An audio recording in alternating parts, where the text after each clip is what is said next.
welcome back.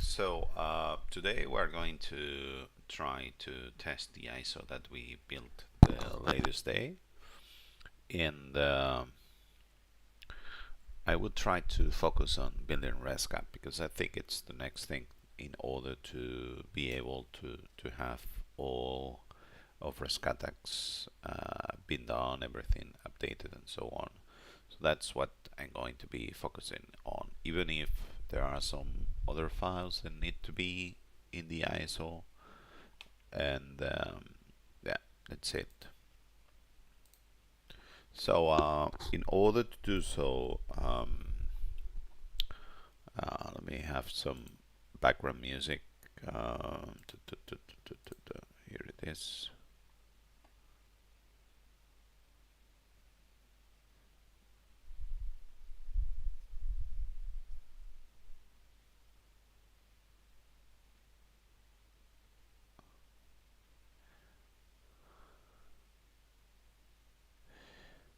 Okay, so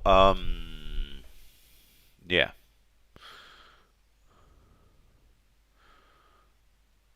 I'm listening to some publicity. That's why I'm not talking. Anyway,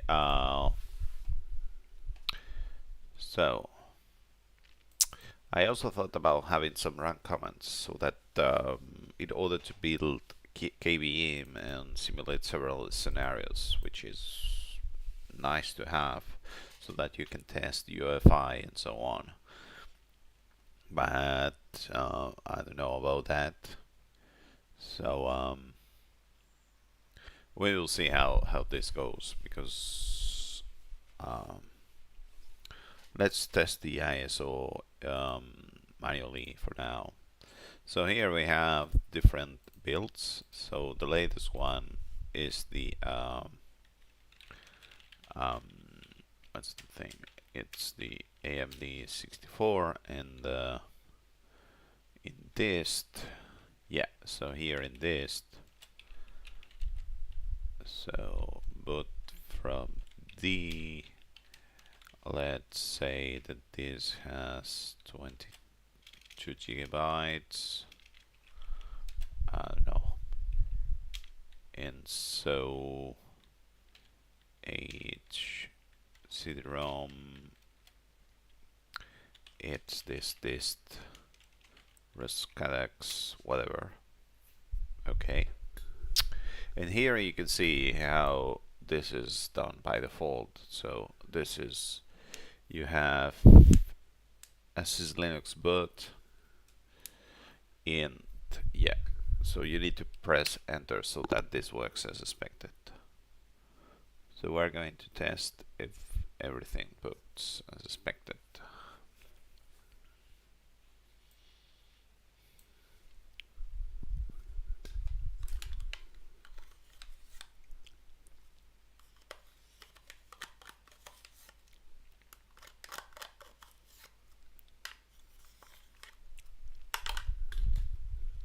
So now I'm a bit confused. Oh, look at that. This is a bit confusing because it's black on the background. But yeah, let's do it like this. We've got everything in here. And what the hell is this? Why? Okay, mixer. So this is muted because we don't have any sound system, maybe. Notifications, drop applications here, and you've got a lot of stuff. So you could open Firefox if you wanted to. Yeah, let's see how Firefox works. Yeah, we are seeing some HTML here, even if we don't see the URL. This is loading a URL. So this is working as expected. This is the LXDE background. So that's it. So we can close this thing because there's no other stuff. So what I actually want to do is maybe add the run comments because I don't want to deal with this before building rescapp. So there should be two different run comments. So it's like, yeah, it's like, I don't know how to call this. Let's have a conversation with where the hell do they have put the projects. Let me refresh this thing because they changed the UI and then you become okay, projects. Rescatux development. So I've been able to build. Okay, maybe we should be using what's the name? Maybe we should be using open code so that it reads whatever it's in here in the Nematron open code. Let me see.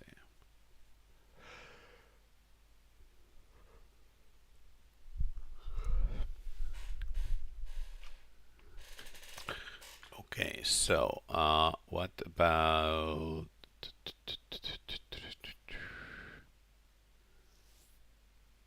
here? So let's fork this first conversation in the, where's the thing you're working on? Let's plan for now and we will see how this goes.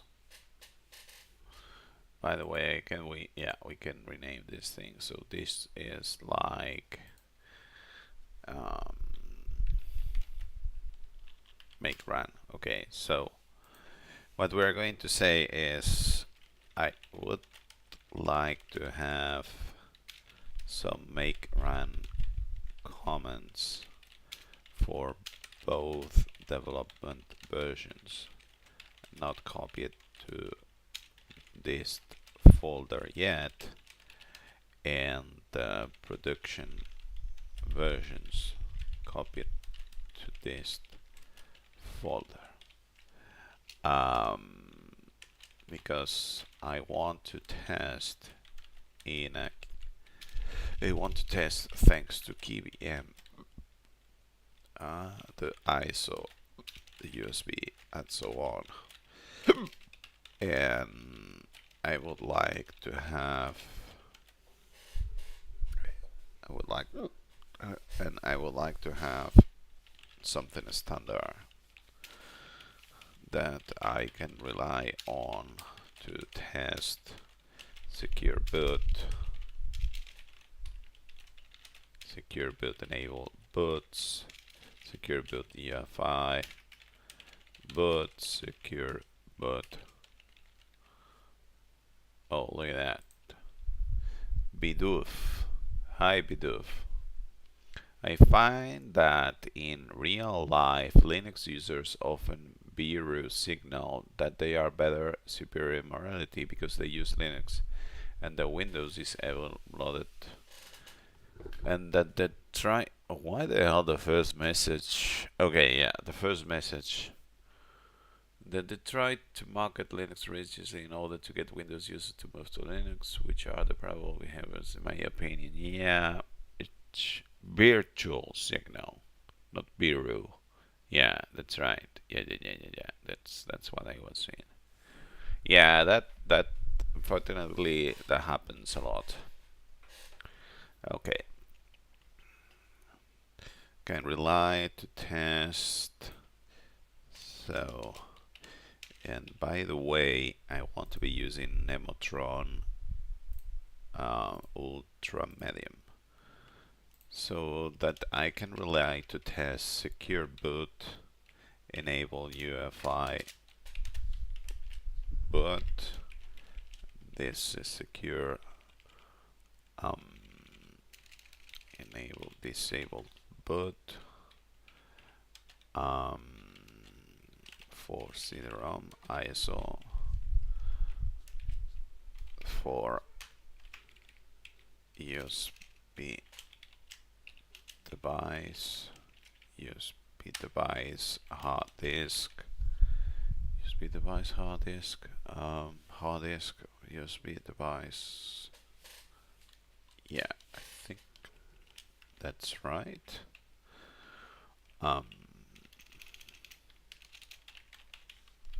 So this is like this. Then we have the same thing but with secure boot disabled.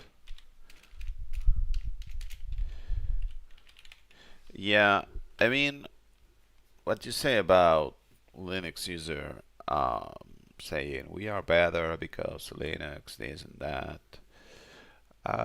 Yes, the thing is that once there's like different phases, and there's this is like non-secure CSM boot for ISO and for USB hard disk.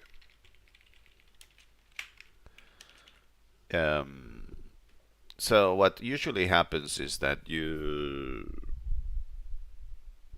say, I've been trying to move people to Linux, it doesn't work. I just want to use Linux for myself. Let's avoid bringing more people to Linux, and you just focus for your stuff. So sort of they have to be ready in order to do so. I don't know. But it's true that when you first start with Linux, you have that you have that superior morality. You know what I mean? And that's not right. I mean, why would you be better by using Linux than anything? And then we can duplicate this thing here with AMD64. Wait. AMD. Okay, so Bidoof says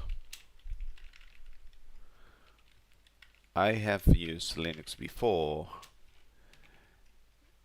and in my opinion it was mostly tolerating an OS. It have functionally kind of like a person with a disability. Broken things show up often. Well, I don't know. I am a power user, and wait, this is II32. II32. And yeah, I'm a power user, and I use KDE with activities, and that's what I care.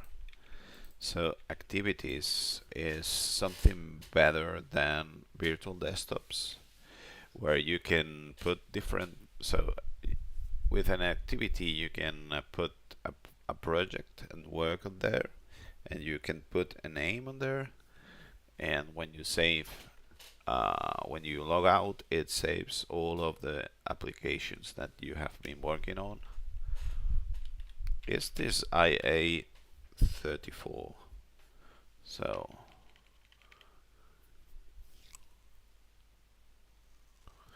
okay, so Bidoof says, when I say I'm a Windows power user to Linux user, they often disrespect me, saying I'm a noob compared to them and their superior Linux system, which is toxic as its peak. Yeah, I understand it. I mean, yeah.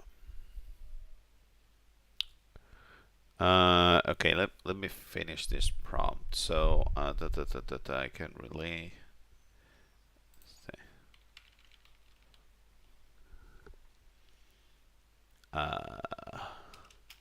so I was thinking about adding make run to different make run options to make file that automatically use the version we are working with, or version can be overridden. Can you propose me different option names for these options, or how similar projects are doing this?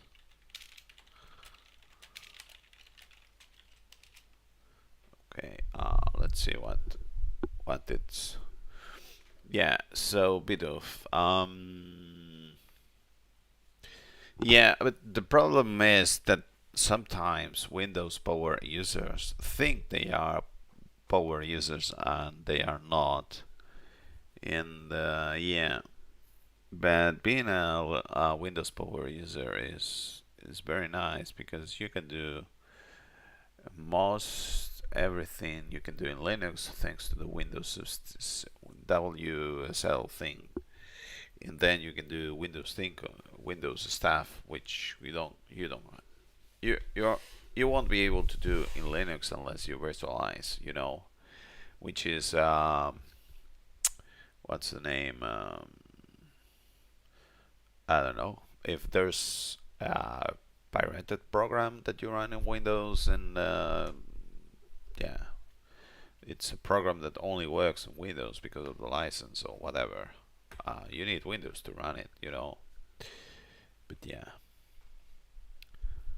Okay, so we have asked, what's the name here? We have asked OpenCode, thanks to Nemetron Ultra Free, to devise some way of running all of these type of boots in, you know,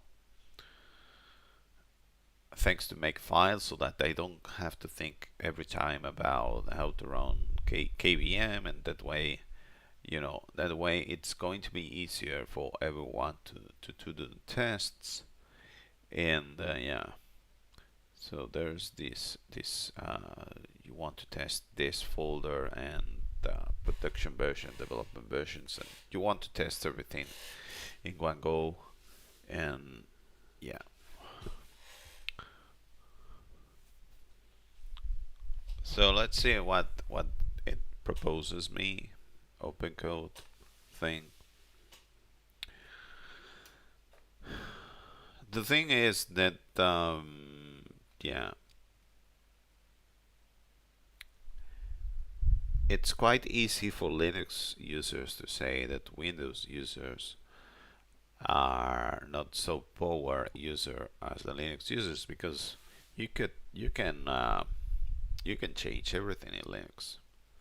I mean, I'm building a rescue system here, in the that enables me to fix the boot. And usually, what happens with Windows boot is that you have to you have to depend on Microsoft documentation, and hoping that the way that they the way that this works according to the documentation works. And here I can do much better, much stuff in here. And there's also the window manager thing. So you have systems where you can divide the screen in four, and you have one window in each one of the corners. And you press key strokes, key shortcuts, duplicate shortcuts, and the windows are moves, and it's probably you can do that also in Windows if you if you install a program in order to do so. But yeah, and you've got the command line where you can batch stuff. Okay, let's keep reading Bidoff comments. So Bidoff says, from my experience, being less technical adept doesn't mean you're dumb like how Linux users think. It just means you have different priorities in life. Yeah, that's right. I mean, you should be using the your computer as a tool, and the more you get out of the tool, you're a better user. That's right. But maybe you want to do something else. Um, Look at that. Bidoff says, I have met many brilliant minds, successful entrepreneurs who had to ask me for how to clear up bloat on their phones. That happens a lot. That some people are good in one thing, but not so good in other thing. And I find out how to mute the phone lately because I knew how to mute the phone with the Nokia stuff, but the current phones with Android, I didn't know that you were supposed to click a bell to mute it. Who would have thought that you have to click a bell to mute it? And the bell doesn't have a slash or anything. It's usability bullshit. So mute Android. Let's see. Let's see if we can see some image here.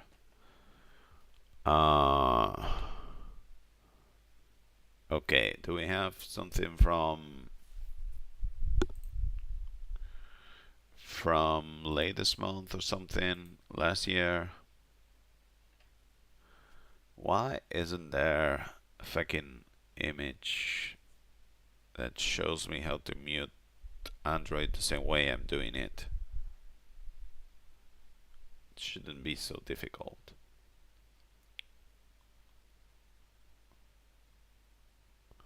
That's concerning.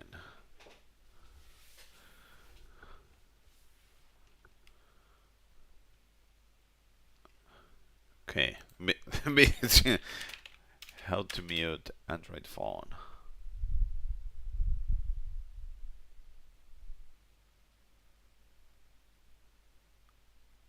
What the hell is this? I am living in a parallel universe, and YouTube. I mean,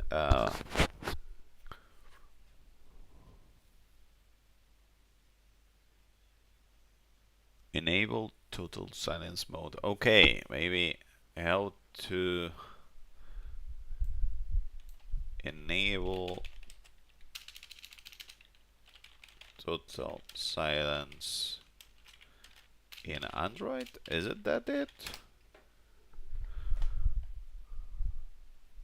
Look, there is an image of Facebook with the AI thing.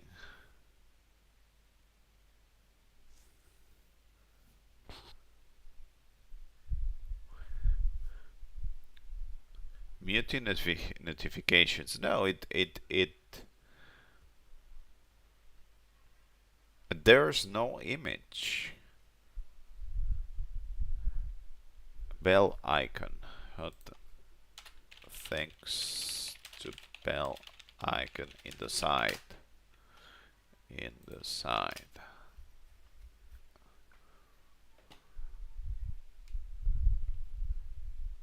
So nobody knows how to do a phone capture, apparently, of this. That's how to enable. Thanks to the bell icon, some controls.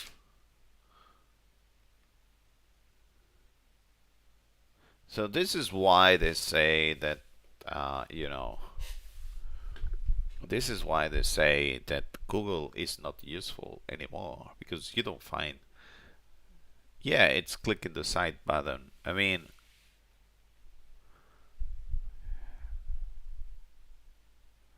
okay, let's do Android bell icons and controls.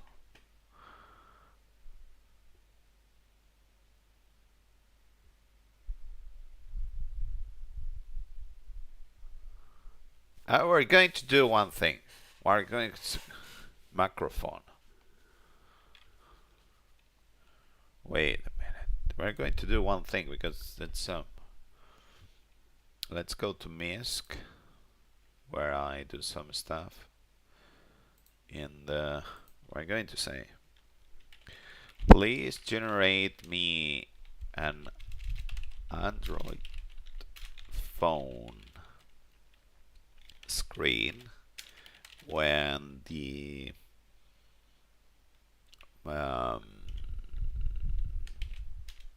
down volume button has been pressed, and we can see several of we can see the main volume next to the bell icon that enables to silence and silence, to mute and mute the phone. Also find out some web images URLs where this has been described, and find out and tell me. So in the number 3, and tell me what to search for in Google Images in order to find such images. I mean, that's the well, so Bidoof says, well, I got a code now, I got some work to do. Yeah, go ahead. Thank you very much for what's the name, for being around here.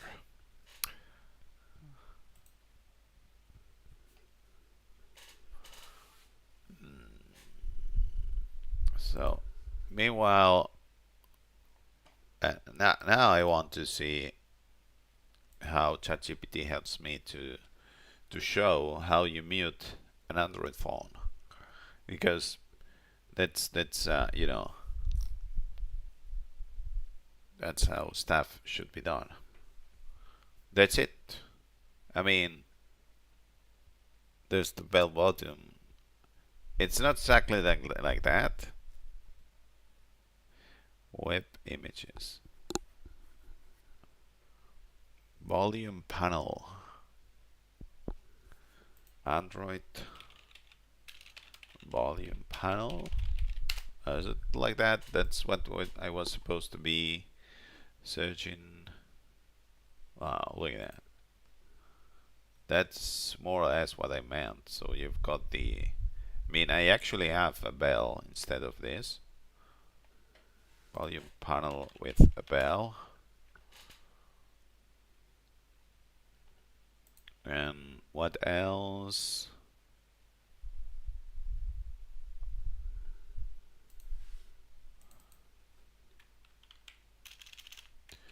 The Android down button panel, volume panel.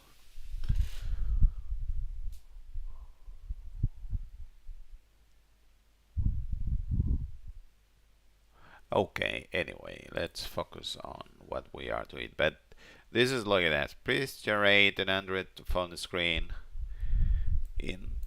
This should have been done like test, but it does everything in one image. So you cannot have a mixed conversation. Maybe 5.6 will do this. Okay, so we asked the LLM to give as some advice on how to propose some make run, where the thing is, make run make file options, so that we can boot, thanks to KVM, to all of these images. So we've got the IA32 architecture, the AMD64 architecture, and all of this. Okay, and let's see what it does. So now I have a good understanding of the project structure. Let me also check how similar projects handle the VM texting. Okay, now I have a good understanding of the project, this and that. Based on my analysis, the Rescatux makefile similar projects, this and that, is my proposal. BIOS, Debian Live config BIOS. What the hell is BIOS? Wait a minute. BIOS. What's the distro watch?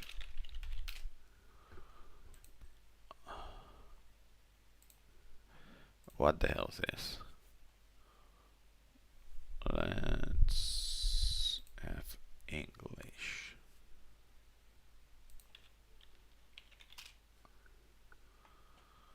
Oh my god. In English, okay. BIOS. BIOS is a community fork of Bayat, a Linux distribution discontinued in 2013. It is a network operating system that provides software-based network routing, firewall, and VPN functionality. BIOS is based on Debian and features the ability to run on both physical and virtual platforms. Okay, that's maybe why we are looking about this project. And support for para-virtual drivers integration packages for virtual platforms. BIOS was completely free to download and use until this thing. When the project turned commercial, provided the operating system with various levels of... Okay, yeah, I don't know. Let's go back here. Let's go back to whatever. Okay, Debian Live config is a similar project to Rescatux? I don't think so, but yeah. Artifact location. Development build workspace is in build work platform binary ISO EMG created by live build. Production package is in here. Okay. Proposed naming convention using arc boot mode media pattern consistent with Debian Live config. Test KVM BIOS. Test KVM UEFI. Okay, so boot mod with UEFI secure boot enable. It's going to be UEFI-SB. Okay, then you've got UEFI, and then you've got BIOS. Then you've got the ISO and the USB. 12 individual targets, which are run, AMD64, UEFI, SB, ISO, this and that. Convenience group target. Both I mean, not we don't want the convenience group targets. We don't want to run both ISOs at the same time. All boot modes plus media, everything. Key implementations. So selection. Add source def this variable def to pick artifacts for build work or test. That's a good idea. Use QMS system x66 for AMD. This and that question for use.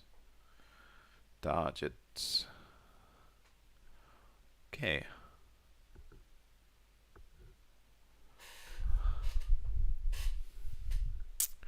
Let's answer all of these questions. That's going to be nice.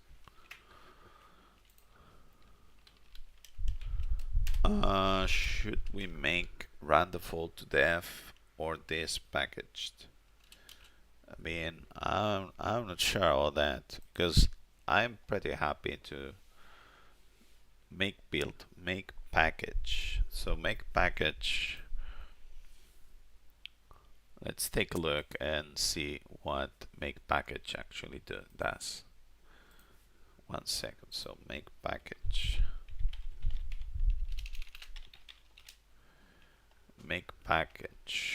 package artifacts. Yeah, I should have a scripts package artifacts. I should have something that explains what everything does.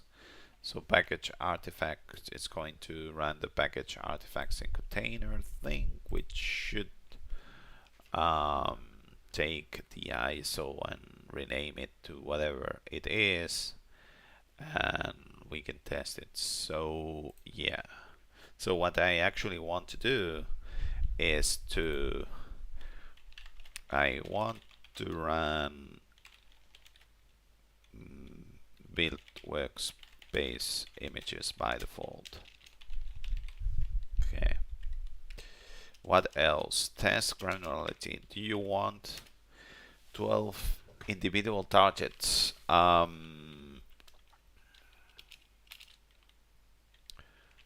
I want the individual targets, not the combos. We can discard the combos once because it doesn't make sense to test two VMs at the same time. Okay, so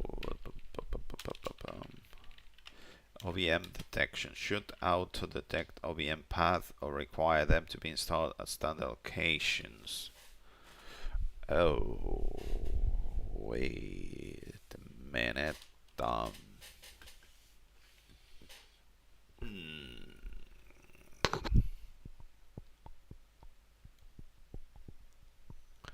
Well, let's auto detect them by default, but there's a makefile entry where you can define those manually if needed. Probably these settings should be saved in one of those files.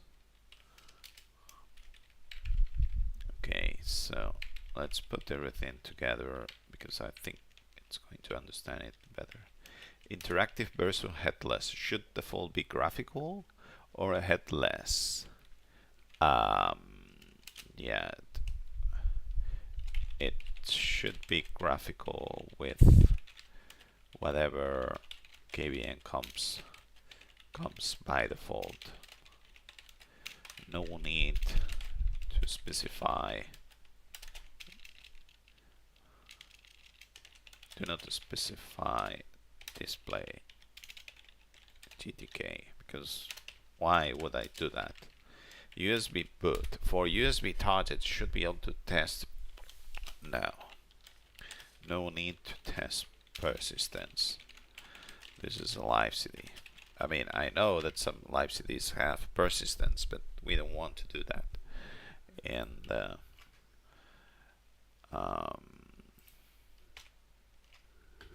what else should we be doing? So finally, I would like some default options that show how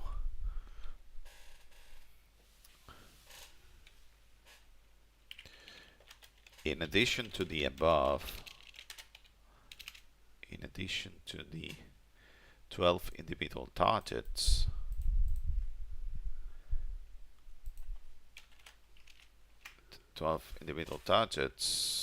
I would like to have some default options that when run show which sub options they have defaulted to. So let's do something like this is number 2, this is number 3, this is number 4, this is number 5, this is number 6, so that it's easier to see what's going on here. Let me give you an example. So he has said something like, where the hell is this? Where are the 12 individual targets?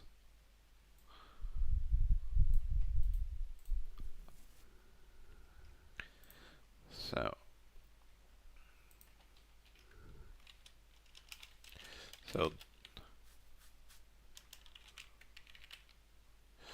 run AMD64 UEFI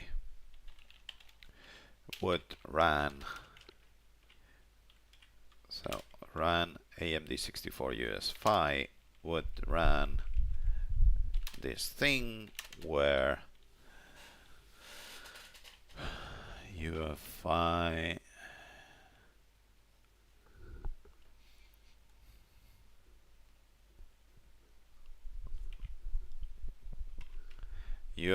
ISO, yeah, UEFI ISO would run where it would say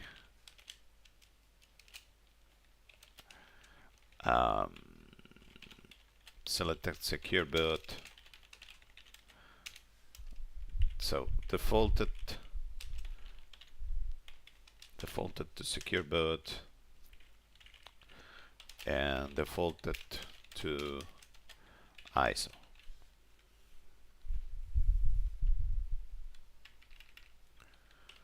And what says what else?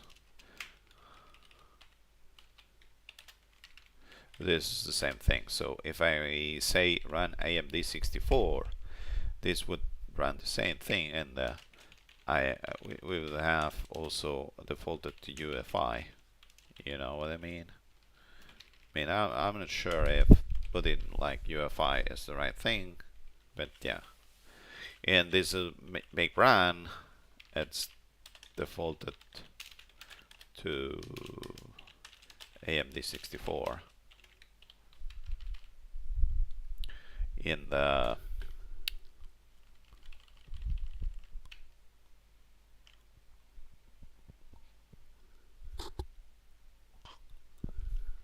so yes, it should be easy to add more of this manually later in the make file, because I don't know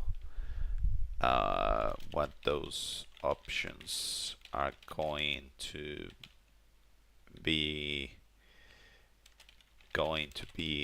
in the end. Just implement make run alias to this thing here for now.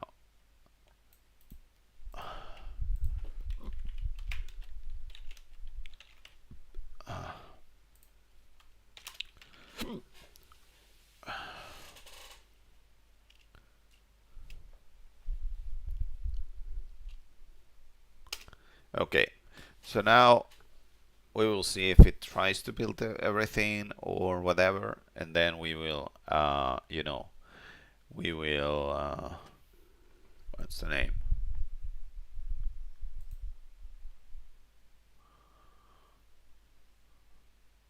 And then we will,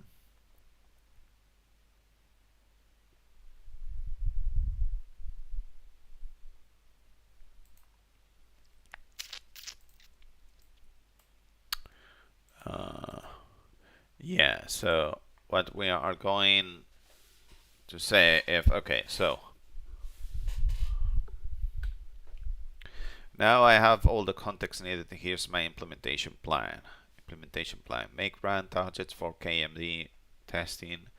New make file variables. This and that. Secure boot and that. Run KVM. KVM acceleration flags. That's very nice. Run memory def that. OEM detection logic at before targets. This and that. And what I'm going to ask it is write me all of this plan in an embedded markdown so that I can copy and paste.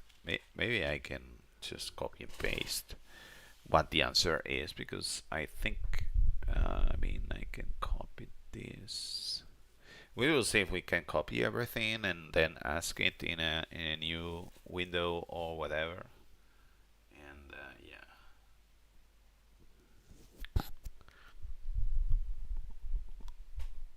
Like, if this is not defined, then boot mode is this and that. Define print defaults. Yeah. Core QML launch macro.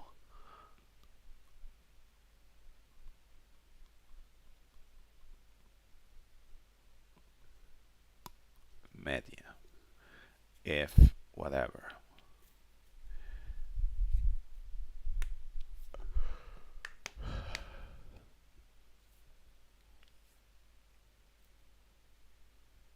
Individual targets. Funny.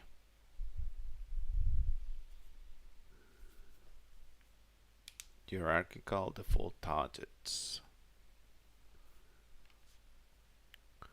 Oh my god. How much stuff there is in here.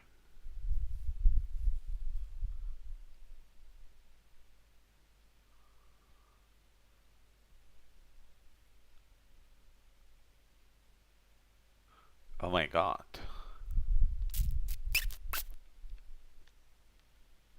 Does your system have 32-bit unit?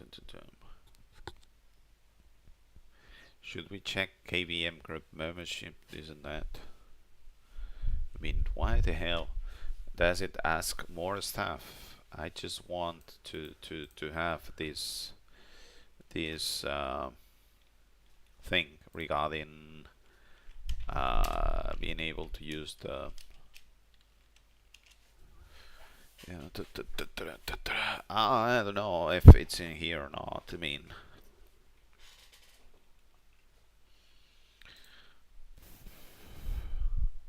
let me double check.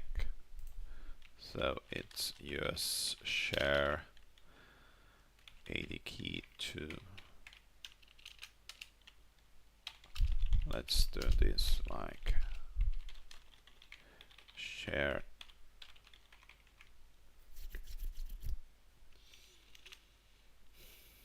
Where the hell is this thing? Where? I'm not finding this US share ADK2 AI32 stuff, but I was actually using this last year in so this should be supergroup, if I'm not mistaken. Not sure where exactly, but I'm supposed to be able to test this thing. So VM test.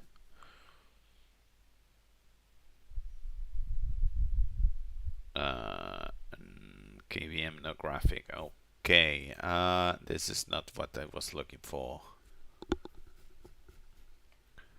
I should have like development thing. Maybe in here it explains how to use KVM.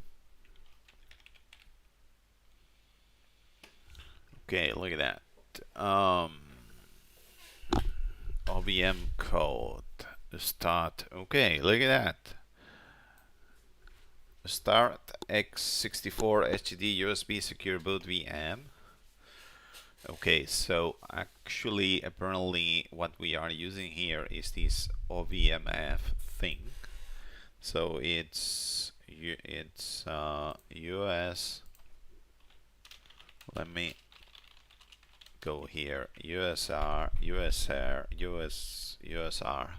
share OVMFS, and here it is.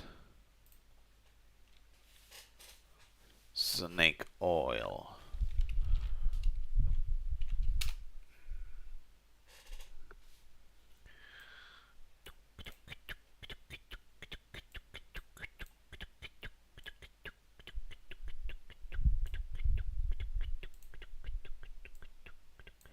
Let's give this thing.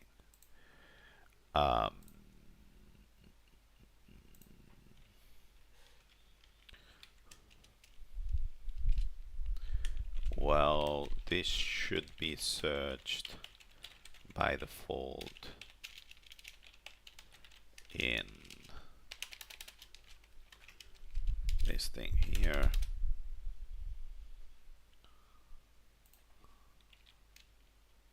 Let's put here my PC or something like that. Linux PC. US.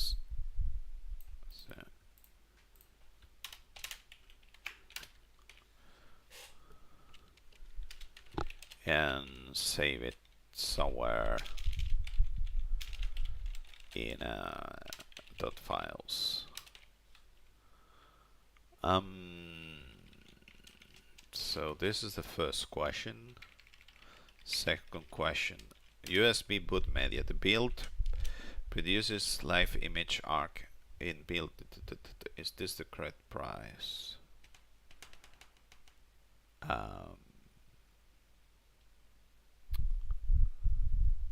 Yeah.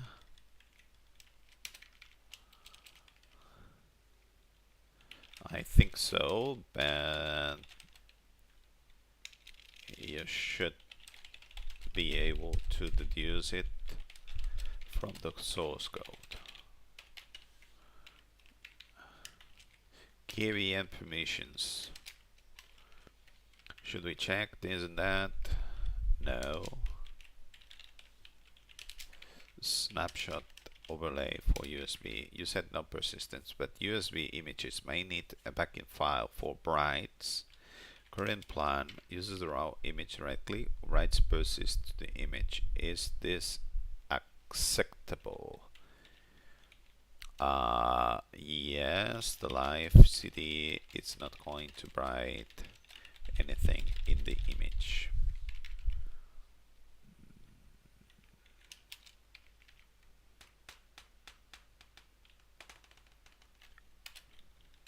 Maybe you could try to make the image read only from KVM point of view.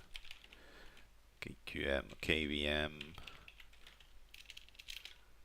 or KVM point of view, so that you could try to make the image read only from KVM, so that doesn't modify the image in the first place. Okay. Let's see if we have the plan. I will say that it writes me the plan in the prompt, and I will use that prompt. Down.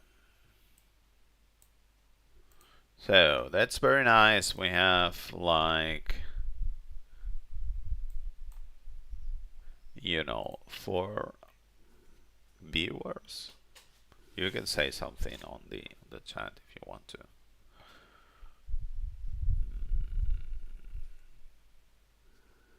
Once we have this make run stuff, we would be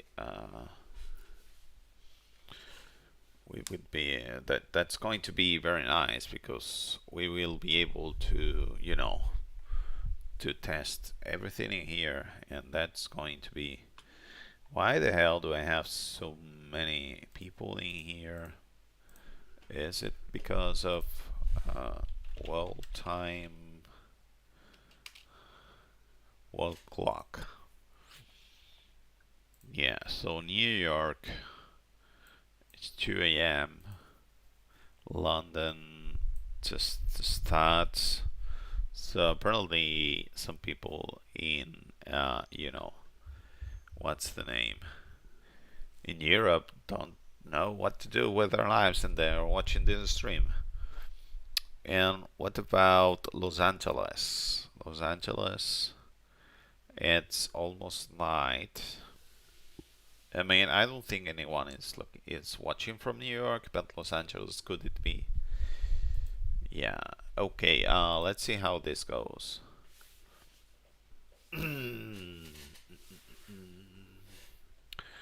Snapshot overlay for USB. You set no persistence, but USB images may need a backing file for writes. Yeah.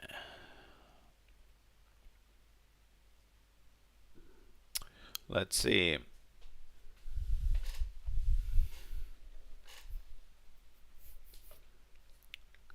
Oh, it's going to check for these images, but this is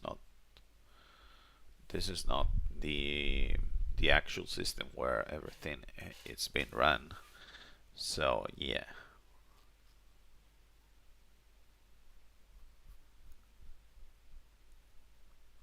Because this runs inside a root thing, which is DistroBox. I'm running OpenCode inside the DistroBox because this was too new to be able to be using it. Let me finalize the plan.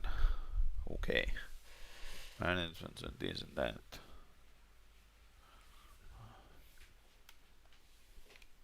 Let me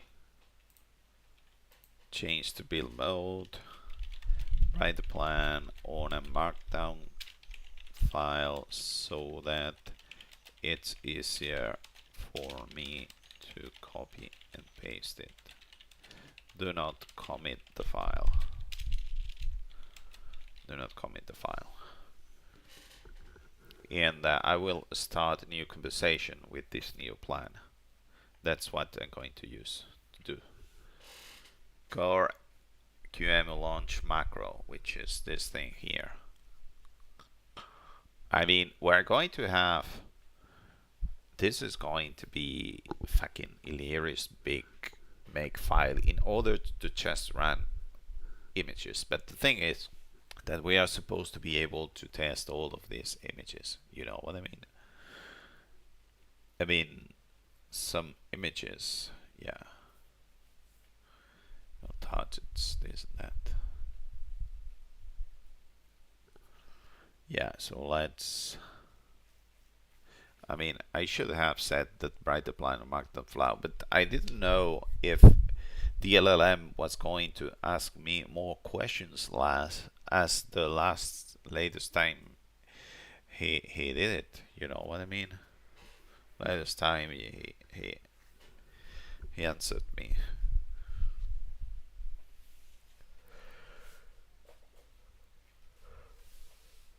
Hierarchical defaults, this and that.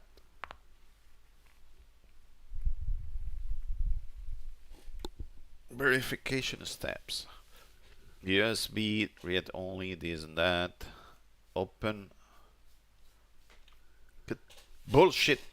I still have to confirm it, to confirm whatever and this and that. Will only work if OVM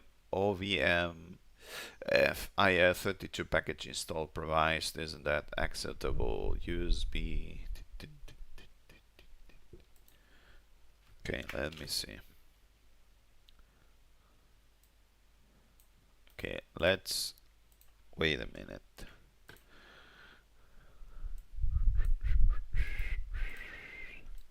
Let's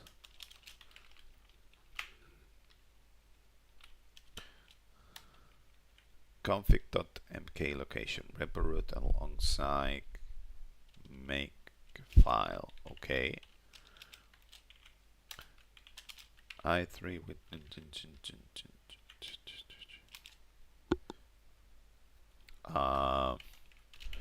just check for the file itself.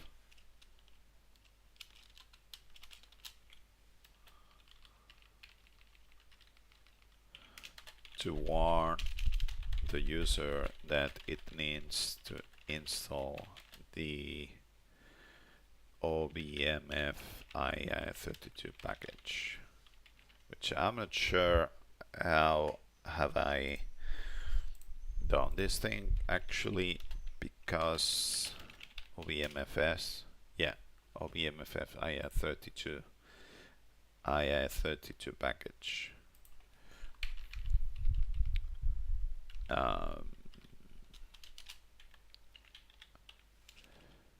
Read only on, yeah, maybe, I don't know. Okay, just use KQM. Write the plan. Okay, so let's ask this thing to write the plan on a markdown fly. Okay, because we want to be able to go on. So for now, we are in Buster 2026 architecture B6, because we are targeting Debian 10, even if this is a Debian 12 stream, because later on we are going to do Debian 11 and Debian 12 builds, and that's going to be fun, because we're going to resume where we were 2 years ago. And yeah, run targets plan. This markdown file I'm going to copy and paste somewhere else. And oh, look at that. Edit.ignore. Is it going to?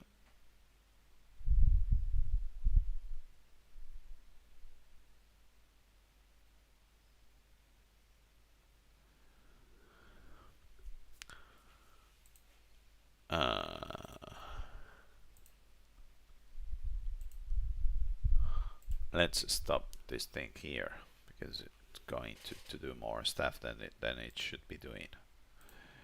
Okay, so let's see what's going on in here. So this has modify hit ignore. We don't want to do that in this conversation. There's too much stuff in this conversation. We just want to take the target runs plan thing, which let me see. Let's cut this thing and let's go to the Rescatux nodes, which are here, and this is going to be 24. So this is going to be something like Rescatux 26 run targets. So this is going to be 24B. This is the LLM. Okay, so now I can open the prompt in here.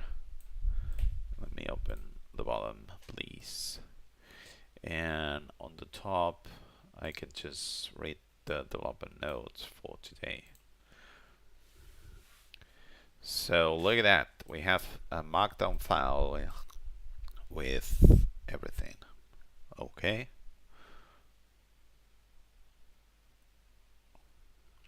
Let's see what it says before copy and paste and so on. So Rescatux make run targets implementation plan overview, this and that, target structure, this and that, defaults to secure boot enable media ISO, secure boot enable media ISO, in the architecture boot media, this and that, run help, new config artifact, development is in here. Okay, the search is standard locations. Wait a minute. Yeah, okay, that's my standard location. So this is for Ubuntu, but yeah. QEMU command construction, this and that, firmware, okay, verification comments. So let's go to open code. Let's go here. Let's fork this message that explains this thing. So Rescatux project explanation, project development explanation. So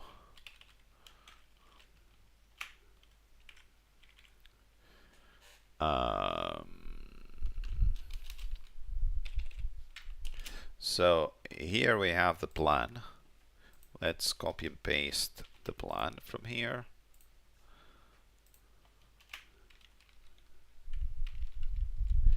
And here's the project development explanation, where I said that you have to do a commit with always commit your changes, this and that. Okay, so implement the Rescatux, implement the Rescatux, make plan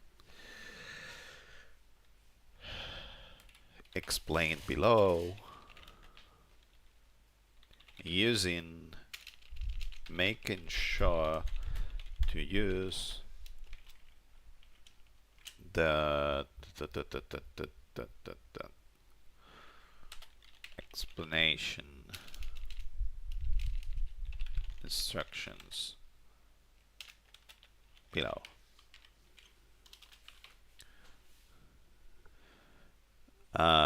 Just below.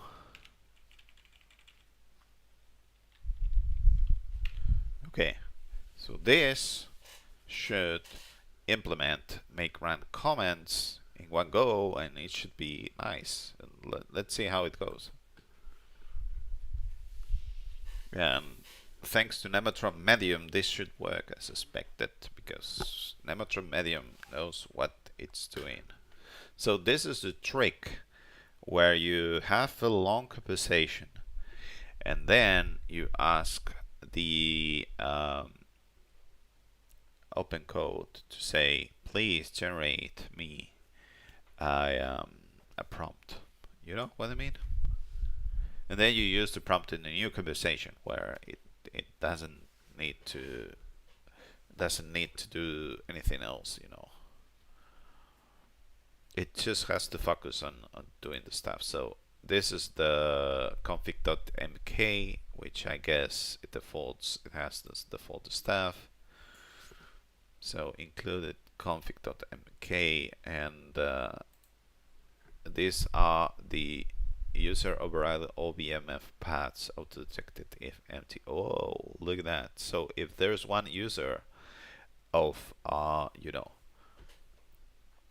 of Rescatux, one developer that wants always to test one thing, it can override it thanks to config.mk. So that's nice to have. And for now, there is no commit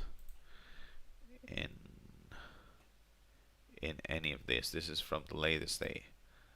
So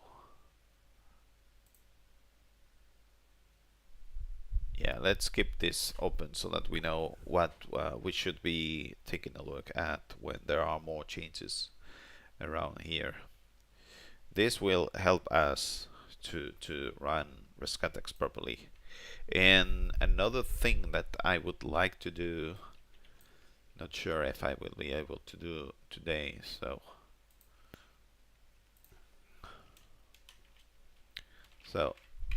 for now we are adding run comments to make files so that we can run KVM and simulate several scenarios. Okay, that's nice. And we do not want to forget to add and release to add make and release so that we can test development ISOs images more easily, more easy. I mean, I don't know if I'm going to do that, but yeah, I think I'm going to do that because sometimes you do make release and then you want to keep working with your live, and yeah, I want to do that. You know what I mean? So if you have any open code or LLM doubts while this is building, you're welcome to comment on the chat, because otherwise this is a bit, you know, this is a bit, yeah, boring if you want to. Okay, edit fail. Why the hell? Tool execution aborted. Upstream idle timeout exceeded. Resume what you were doing. Resume what you were doing. I'm not sure what the hell has happening here. So let me wait a second. I'm back in.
Okay, so we are back. This failed. Not sure why the tool execution aborted. And we have could not find all the string in the file match exactly the one step edition. Well, yeah, make file. Okay, so it has modify make file. Where the hell? Okay, it has modify make file with all of this stuff. First word, wildcard, this and that. Artifact path resolution. Okay, hopefully this is done okay.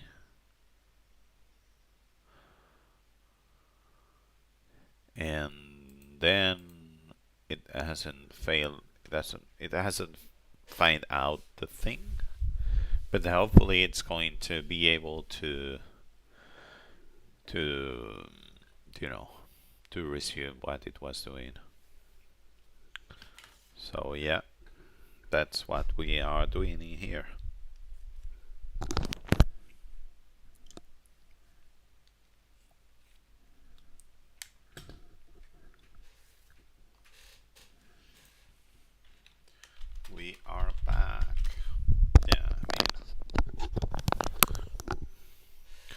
So this is Nemetron 3 Ultra Free that comes with OpenCode. I guess it's a trial for some time. I'm using Medium because I have seen that Medium works better than low or default, which I think that the default one is low. You know what I mean?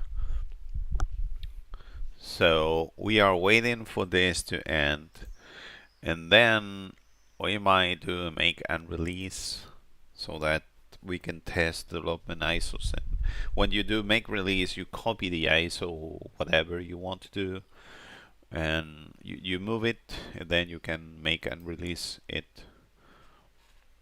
But I don't want to make changes till this has been finished, even if I could do some kind of work tree somewhere, you know, and yeah, that's it.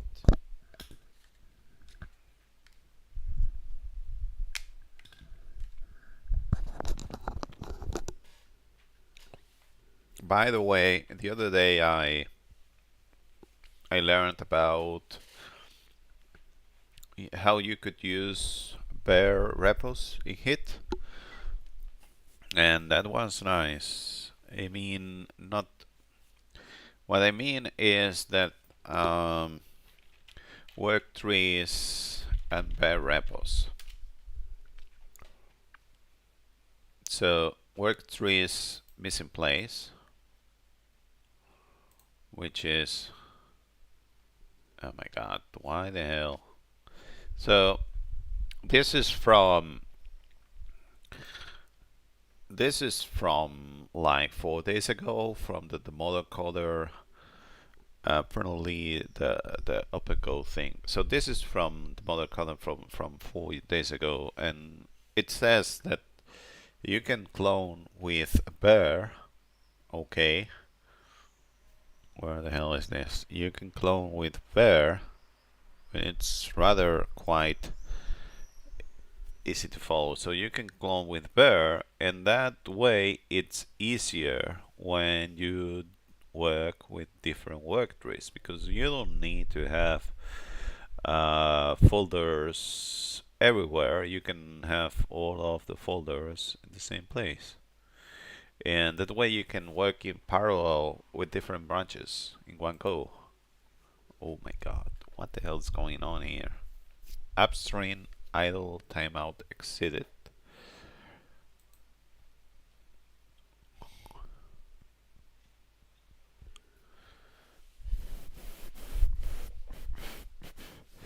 Let's create a new conversation. We're going to say something like implement the Rescatux make and then plan expense just below.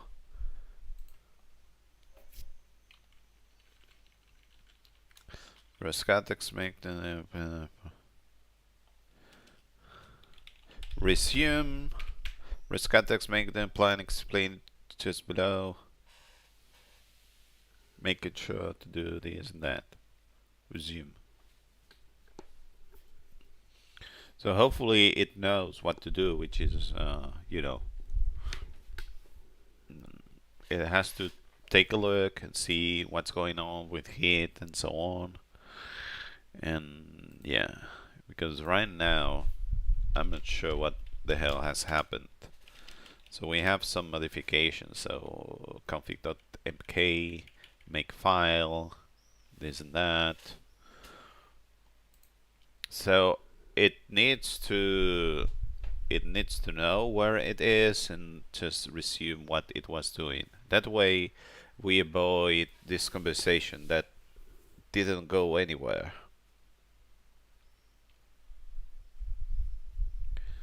Hopefully this is going to be implemented much better than what we are doing right now.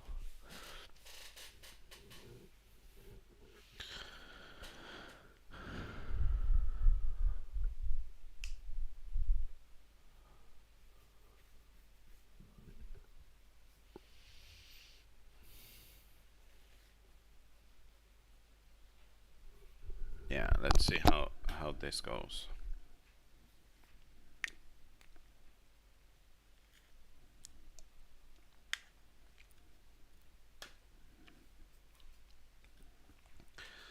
So this is reading makefile and apparently everything else too.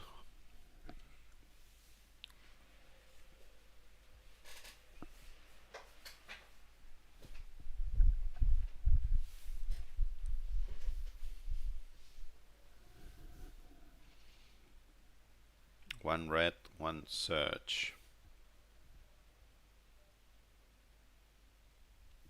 3 searches. Okay, it's also searching for config.mk, hit ignore config. Okay, so it says the config.mk and .hit ignore are already correctly set up. Now I need to add the run target to the makefile. Let me append them. I think they were already there.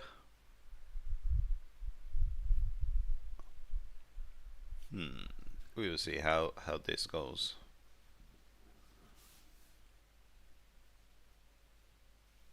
Because it was already there in the first place. Yeah, so maybe it will find out that the makefile changes were already there, and this will go ahead.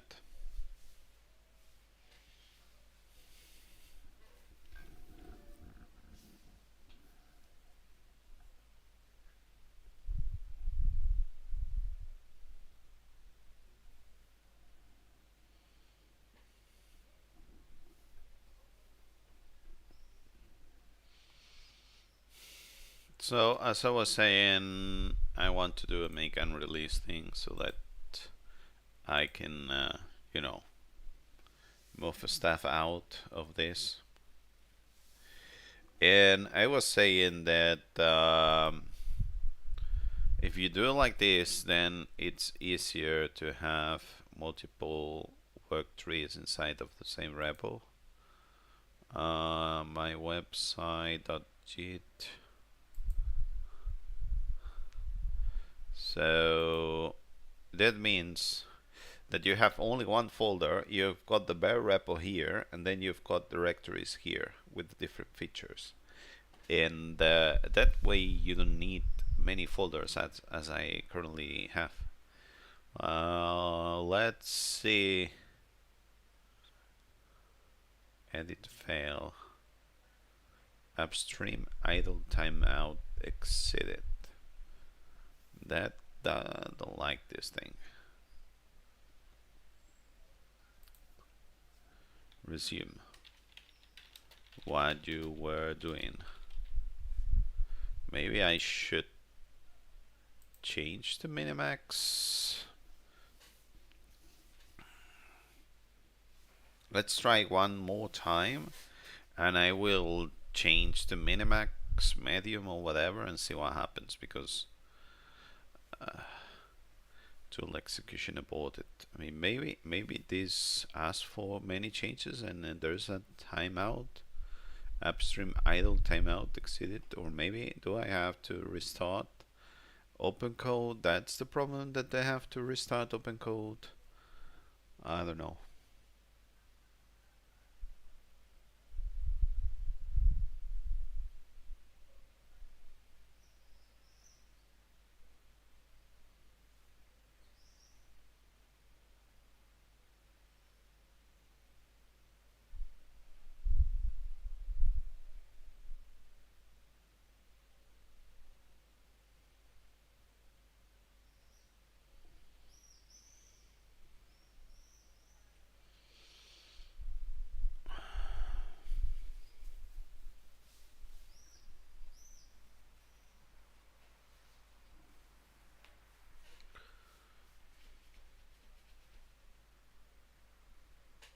Let's see if this can edit the makefile or whatever on. Let's end in here. Let's see how this has hit diff. Okay, let's ask minimax, because otherwise I'm going to be mad in here. So we already have resume stuff. Resume. So minimax.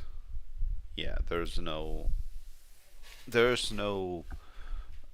option to choose low, high, or whatever. It's minimax and that's it.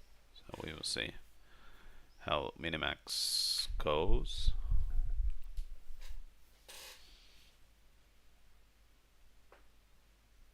Check directory structure and QEMU availability.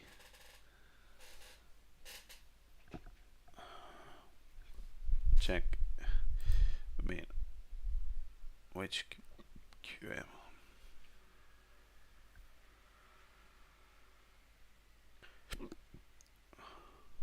This. Okay. Check his history for related work, which there isn't anything. Okay. It's making sure that all of these installation packages are there, but you're not going to find anything because, you know, what the hell is this? AMD 64. Okay, so apparently in the theater root we have QEMU. Yeah, that's what we have. Welcome to the stream. We are trying to implement some make run comments. So we were trying Nematron medium, but something has happened and doesn't work as expected. So I'm going back to Minimax, although I should have probably tried Nematron low. We will see how this goes.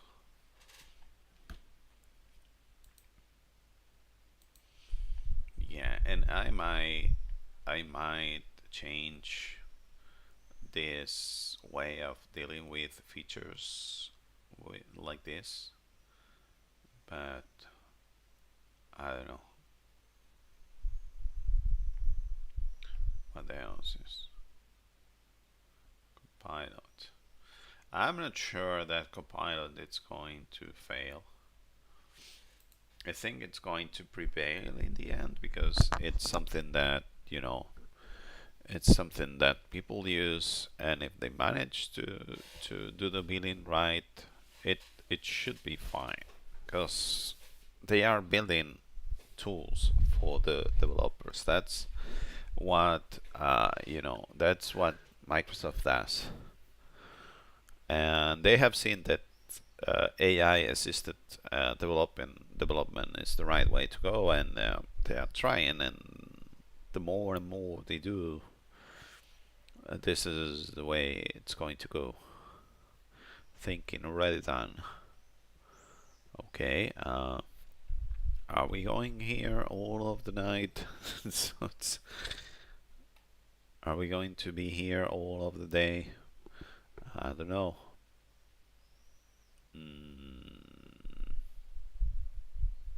Thinking already done. Let's take a look at why 9% usage. Okay, Minimax. System messages. So the latest one should be this one here.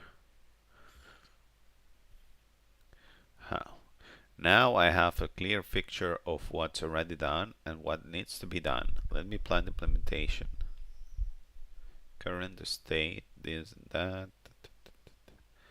Add this thing, add this thing. Too complex. And here we have the thinking plan.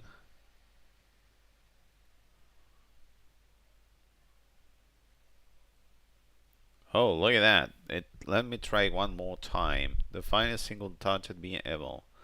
So this is like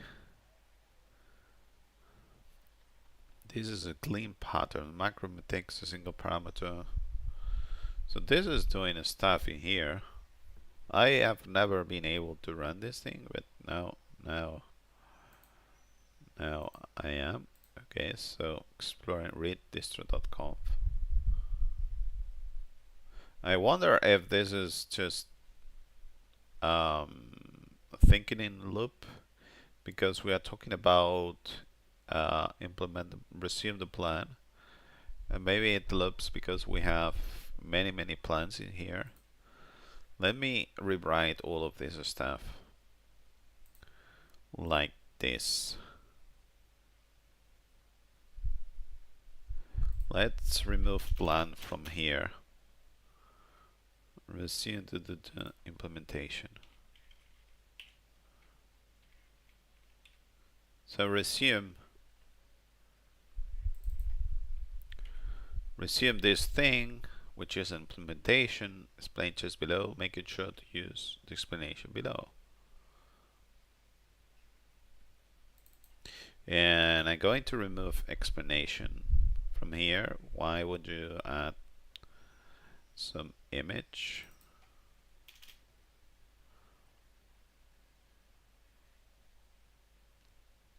Where the hell are we?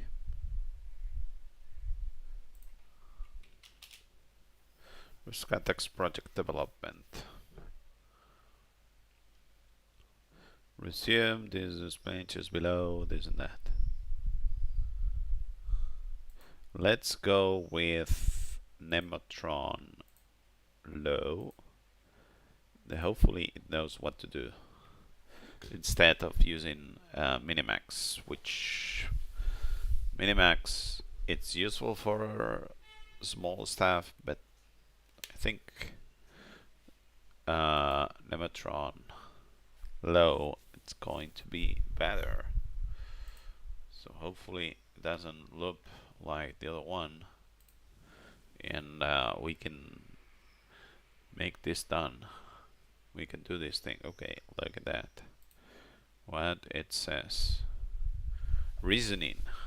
The config.mk and the hit ignore files are already set up correctly. No, I need to add the run target to make file.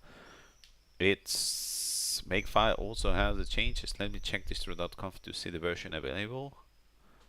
Oh, yeah, but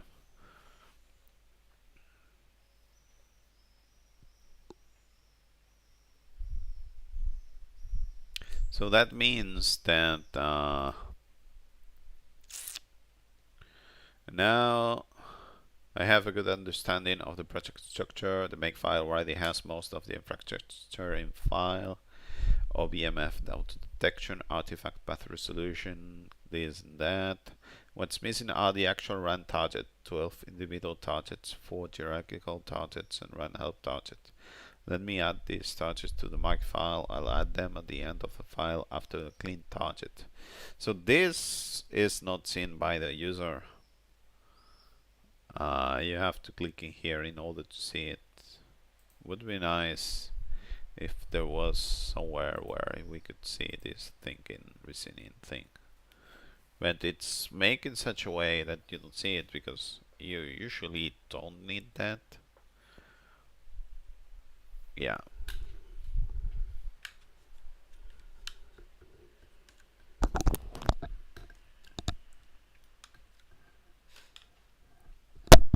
That's rather interesting how you can see the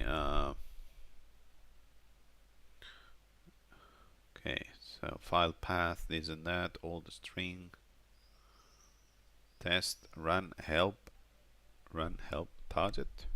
Yes, you can run that thing. Try run. What the hell? What does try run? I mean, it's going to fail because I don't have any of that.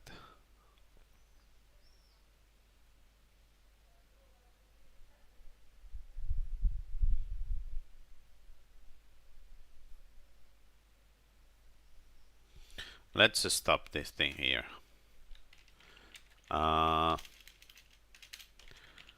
resume what you were doing, but you must know that you won't be able to test QEMU commands because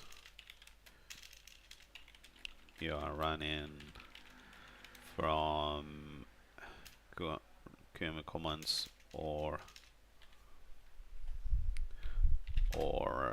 OBMF path files path, because you are running from a ch root system and not the actual system, actual target system. Yeah, because I prefer to stop it here and then resume it again, that rather than trying to run this and that. Okay, it still dry run this thing.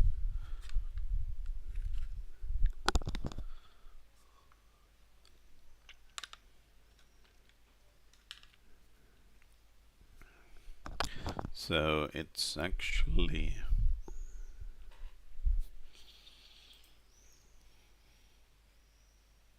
okay, so it says the fault in this, so it's testing the stuff, but not the actual QM of this thing. Yeah, so I'm not sure if it's working, if it's doing the thing that we were supposed to be doing.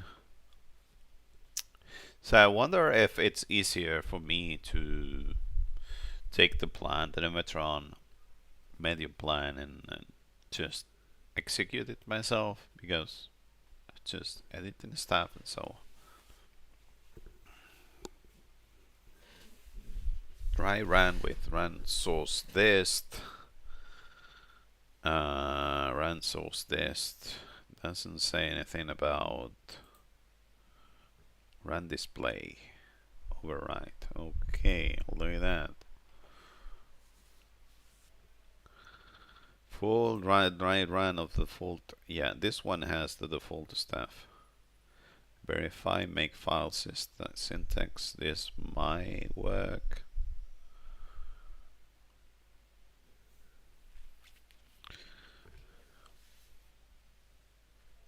So this is not testing QEMU comments, but this should have known that make run runs implicitly QEMU comments and that it should not have tested them. But at the same time, it has fetched some interesting data on how this or that works in practice.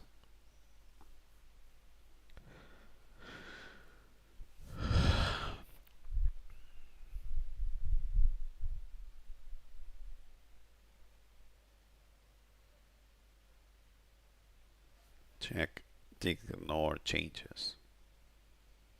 Check make file changes. Commit the run targets implementation. Done. Implemented all 70 make run targets in the make file, which are those ones here. Oh, so when this is like this, it means that we have the ticks. 4 hierarchical defaults, which are those ones. Devs uses build work.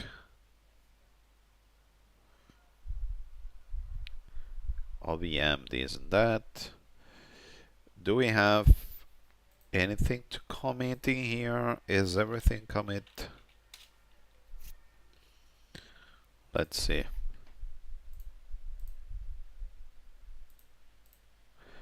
Add QEMU KVM run targets. So hit ignore and make file config.mk. Wait a moment.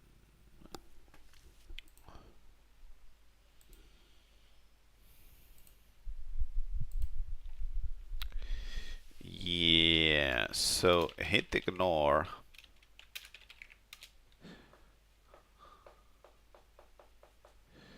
has this config.mk.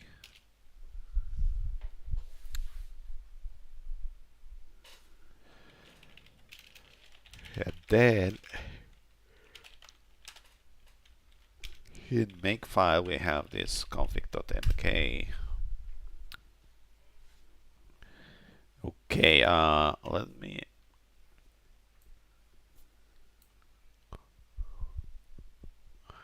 me fork this thing. Let's have a conversation with medium thing, and so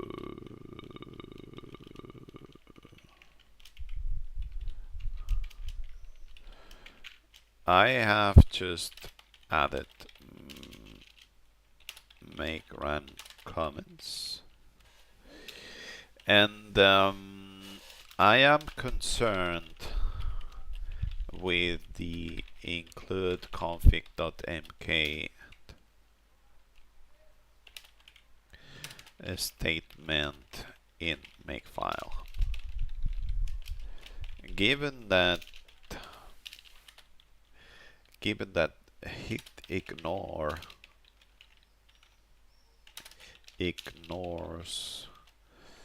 config.mk,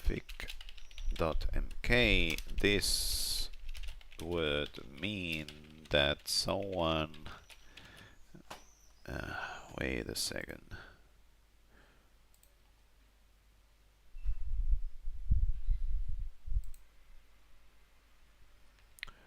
This would mean that someone that uses that clones the repo won't have the config.mk, and the makefile include would fail. Isn't it? Can we please make that include more resilient?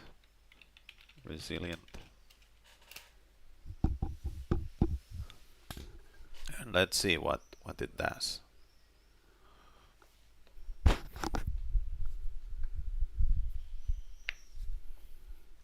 Let's read the context or whatever.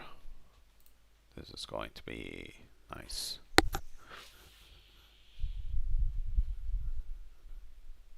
Metadata, preview, this and that, ignore hidden, assistant, reasoning, 0, this and that. Now I understand the issues. This is how you've got one one word at a time. You can see it here.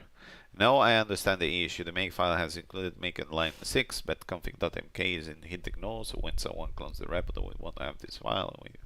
The fix is to make the include optional resilient. In make, you can use include or include with a wildcard clause, or check if the file exists first. The best approach is to use include makefile, which will not fail if the file doesn't exist, or at least this and that. Let me okay, so the fix is to use -include -prefix, which makes the include optional, and when file if the file doesn't exist. Yeah, but my question is,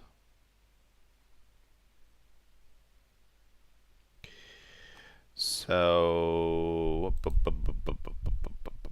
my question is,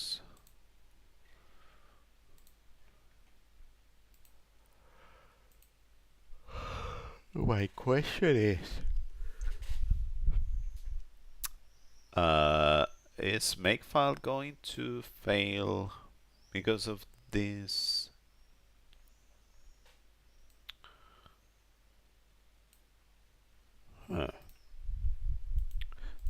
So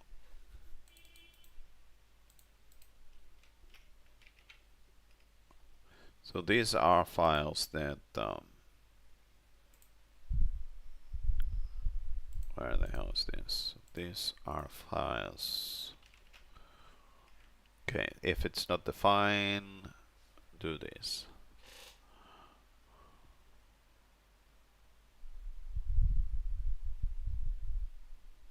Find obmf.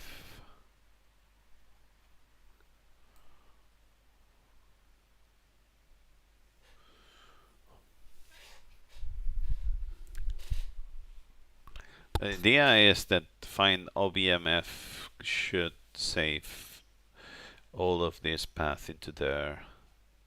Well, I don't know. First we'll work out add prefix. What the hell is all of these OBMF paths? Okay, I see. Oh, see, this is 1, 2, and so on. Sec boot. Are we sure this is the right way of having secure boot stuff? Yeah, apparently it is. Okay, then we have the yeah, nice, I guess. I don't know.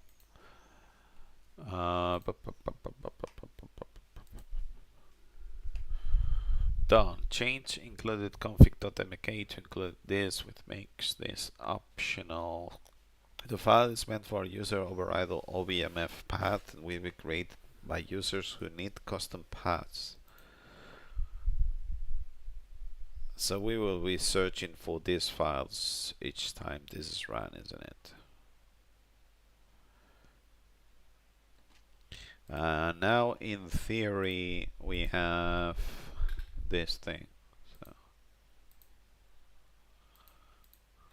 So we're going to squash this thing, probably. Squash the 2 latest commits into one. Use the oldest commit message as the commit message. This should be quite easy to do, isn't it? And then we will start new conversation.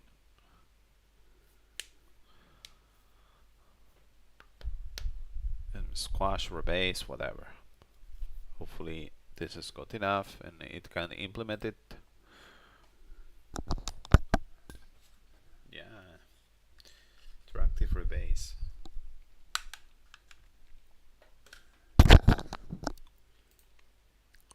Terminal is done, but the editor is unset. Okay, using set.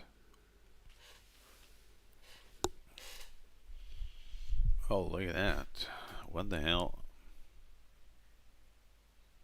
2 latest. Okay. Is that true? Have we managed to do this thing properly?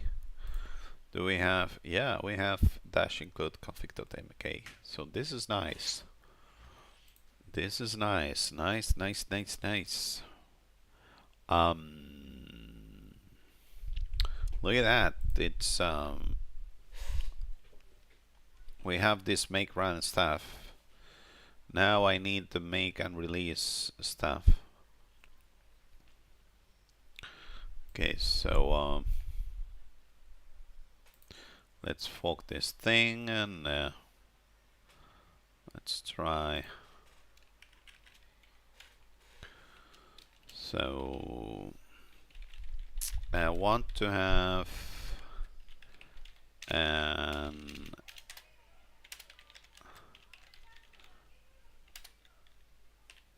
I want to have a make and release comment. I want to add make and release comments that want to add make and release comments that undo what make release does. They should be similar to the make release comments.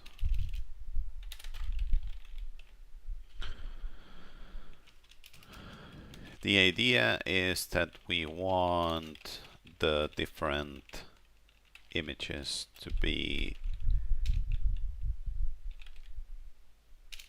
brought out to the idea is that we want different images to be brought out to the what?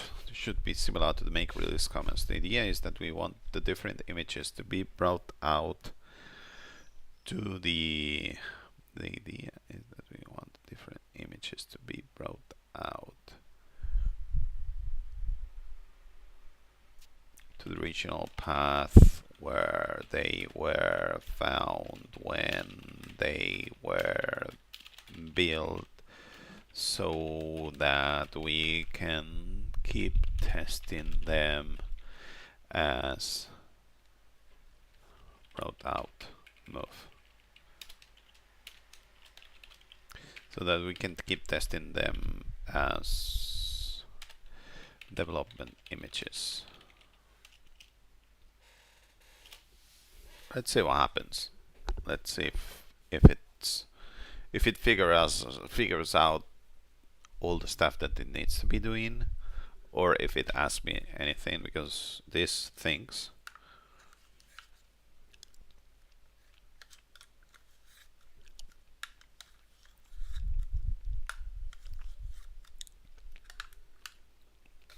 So I'm not sure how this is going to be. How this is going to be working out. You know what I mean?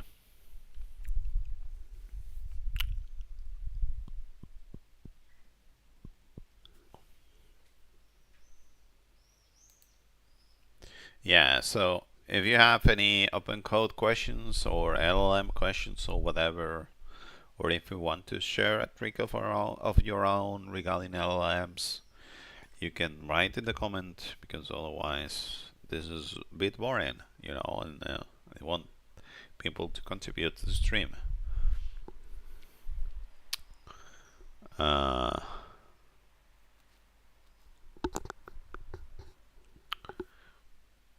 Let's take a look at the assistant think parts.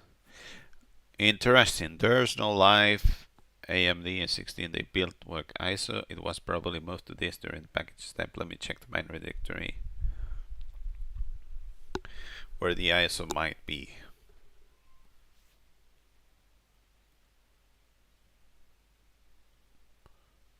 Data output text. So this is the text that it's going to be bigger and bigger.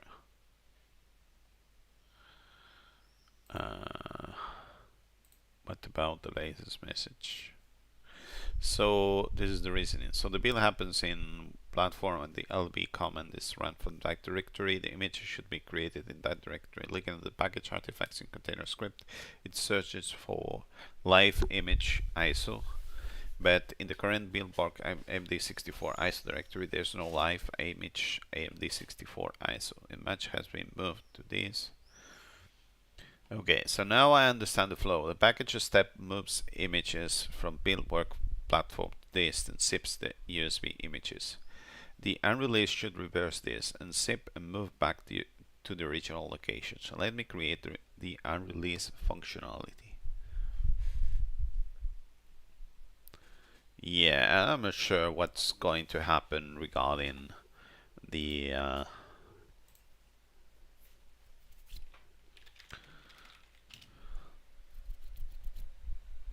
not sure what's going to happen with. So in dist we have Rescatux. So we have the user thing. So that's nice, but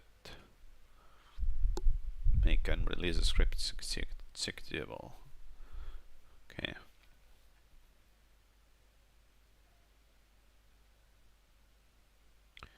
Okay, so this is the reasoning step, isn't it? Where do I have? This is the reasoning. Reasoning 527. Parts. Message. Type reasoning. It's here. So this is reasoning. And down you have the message that it's outputting here. Test and release for all platforms. Why do you do any test? Oh my god. So make file, this and that. Yeah, I think I have something like, please test what you are doing and then and then you can commit. And that's why it tries to test stuff. Okay. Yeah, look at that. Look at that. Always commit your changes after implementing them and verify them. So this is doing stuff like verifying it, like testing and release. Actually, not sure how this is going to work. Verify this worked. So this is empty. And the live image is in here. This and that. Not found. I mean, commit and release feature. Test and release again. Yeah, warning. Not found. Yeah. That's package after and release. Docker. Find not found. Yeah, because you are testing this stuff in a th root and it's not going to work. You know what I mean? This is not going to work. So can we? I've added a make and release comment that reverse make package step. Created this thing, move images from this back to this thing with the original live images names and zips USB images. Added and release started to make file supports both make and release and make and release. Usage make and release. This lets move package release artifacts back to the build workspace for continued development testing. Implementation complete. Make and release command now labs. No, we are going to ask, because we have package artifacts. Wait, package artifacts. Wait a minute. Make release. I would like to take a look at make file, because I'm not sure if I have to run this thing in release.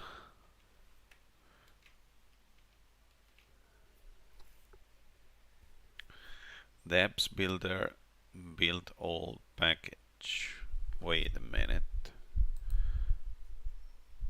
Yeah, I'm not doing this right. What I actually want to do is make unpackage. Yeah, wait a minute. Make unpackage. That's what I actually want to do.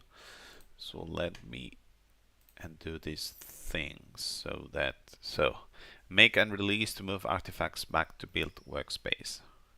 We want to do this with make unpackage. So let's create a new branch in here. Booster 2026 architecture. Architecture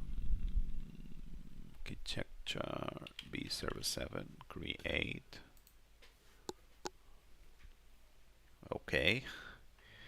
And once we have that, we can create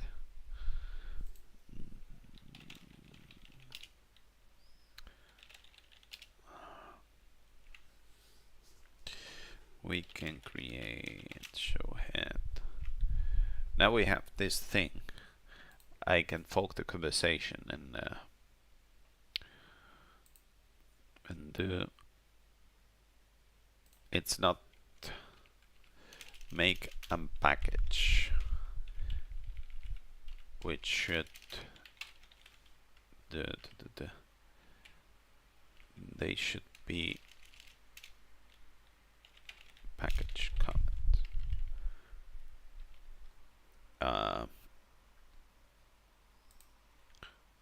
And so make package.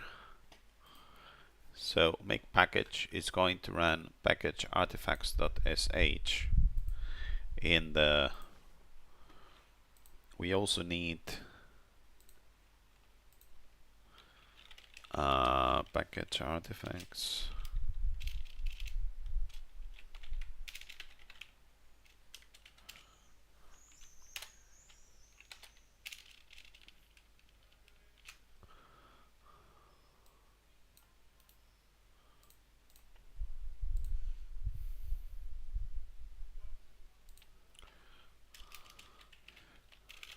make sure to also replicate,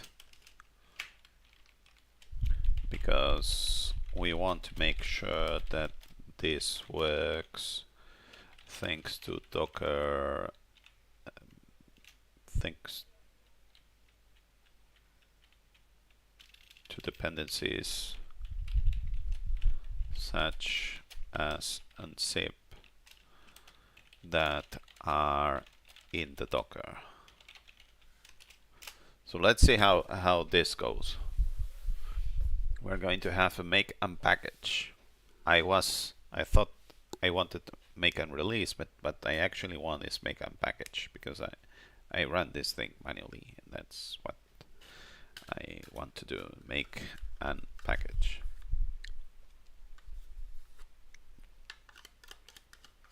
And once we have done that, I think we will end the stream. You know what I mean? Yeah, that's what we are going to do.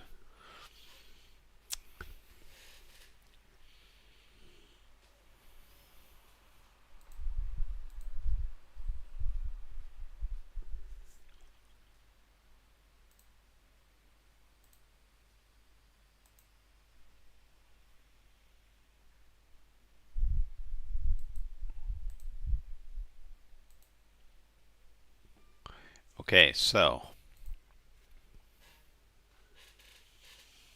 unpackage artifacts in container, which should do whatever. If this is the target, it should do the other way around. Host UID, host GID. And what's the host UID, and is it root? And what about this one here? Host UID, host GID. Okay, so this is root. I don't know. Yeah, I don't know how this is going to work out. And unpackage this and that. Platforms. And I guess that you can specify the platform thing in the. And now it's going to test all of this, which might or might not work. Make n, okay. I guess that make n is like dry run. You know what I mean? And bash n is dry run also. So it can know if the syntax is okay or not. So that's going to be nice.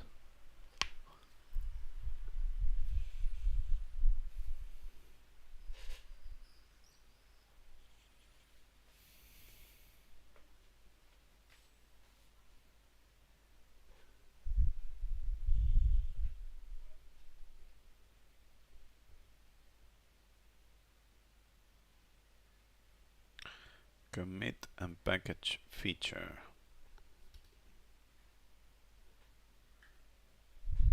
Done. Added make unpackage that revises make package. New files.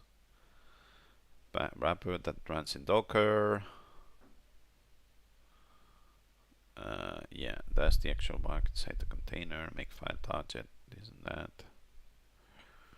Okay, use a Docker container so unzip dependencies available. Matches package behavior. Yeah, that's it. So we are done, I guess. So we take a look at here. We have the make unpackage thing, which is doing what we wanted to do. And yeah, we're working with Nematron Medium, which nails it. So, what are we going to do? Bum, bum, bum, bum, bum, bum, bum. Wait a minute. 2% usage. That's why you have this round thing here. I see. Okay. So,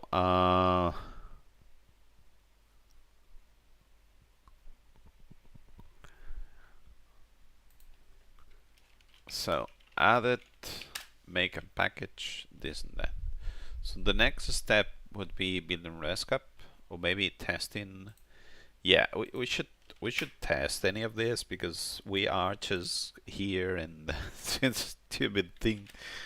So there's make help run or something like that.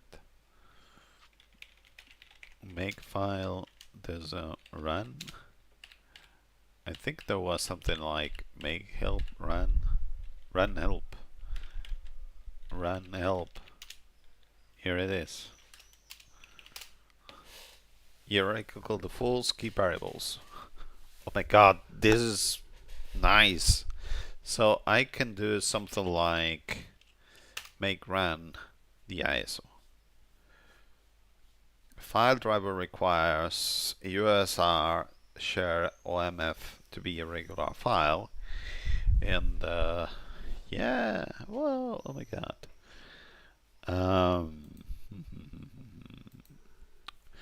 This is going to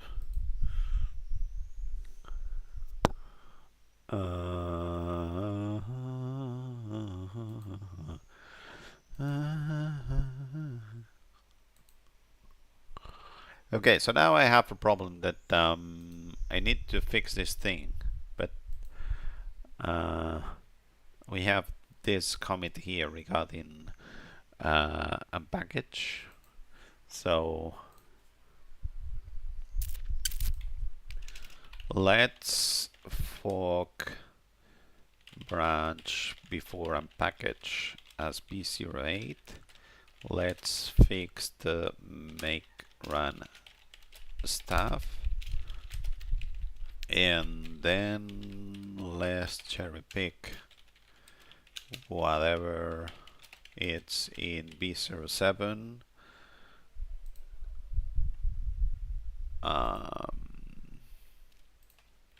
Let's cherry pick unpackage from B07, and if cherry pick fails, we will ask the AI to cherry pick it manually.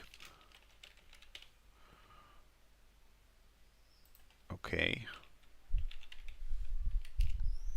So this is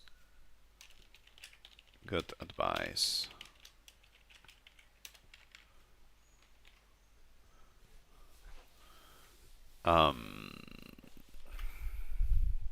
Yeah, let's do this thing.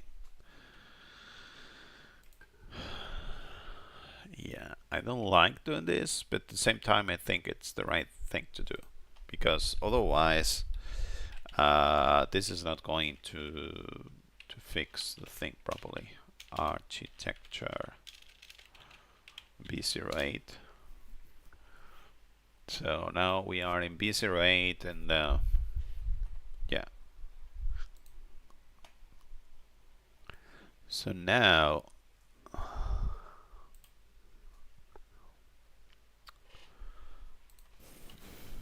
I can say something like, I have been able to test the make run in the production system, and it doesn't work as expected. See output below. Please fix it. And this is going to be the output.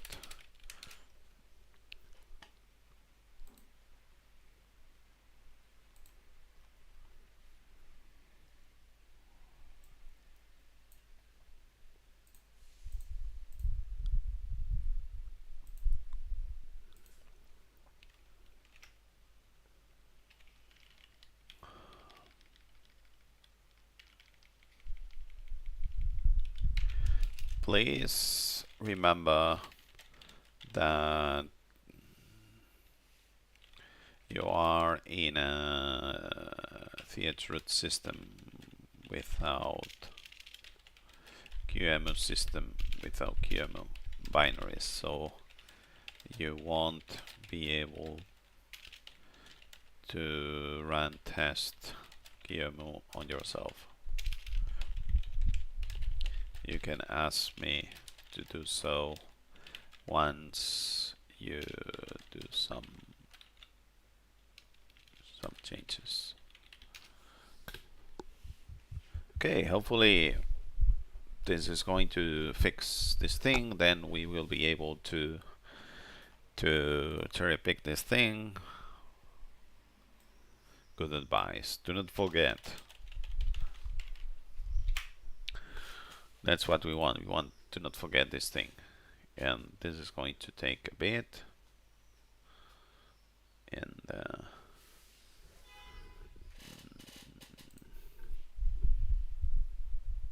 give me 2-3 minutes.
Okay, we are back. So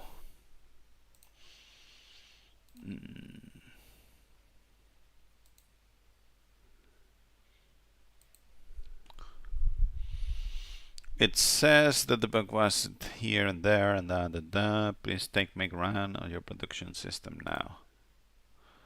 Okay, we will see how this goes. So my question is, do we have a commit? Yes, we have a commit here. Make run, permission denied. What? Why is that permission denied?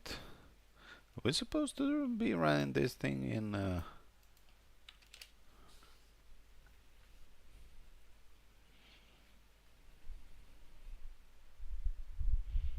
wait a minute.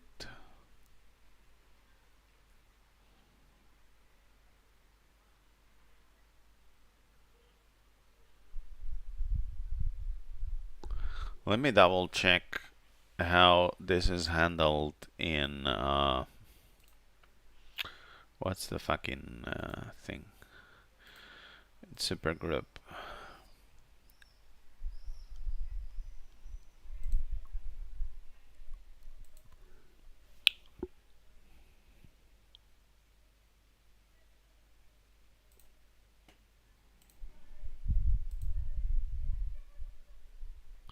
So there's the code here, and then there's the bars, and the bars is copying here, isn't it? Base name origin.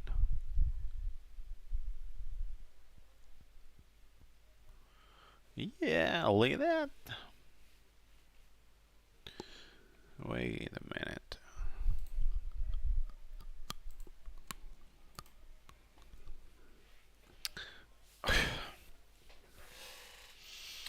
Okay,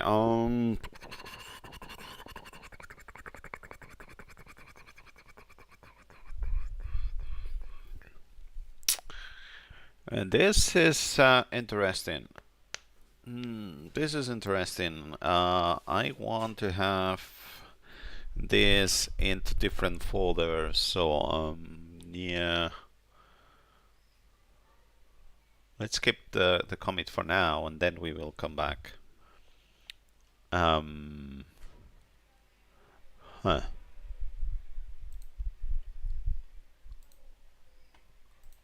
Permission denied. That's nice.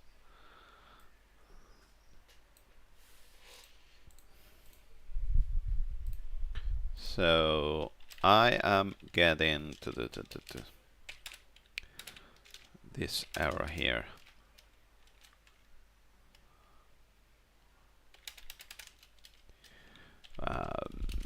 Well, now that I think about it, the error is suspected.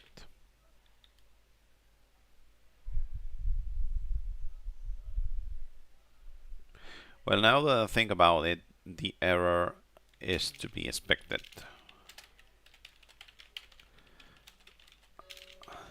Oh my god. Let me turn this off. The error is to be expected. What you are supposed to be doing in this cases is to copy the bars file into a project directory, to a project directory, because each one of the VMs needs to have their own read by bars file.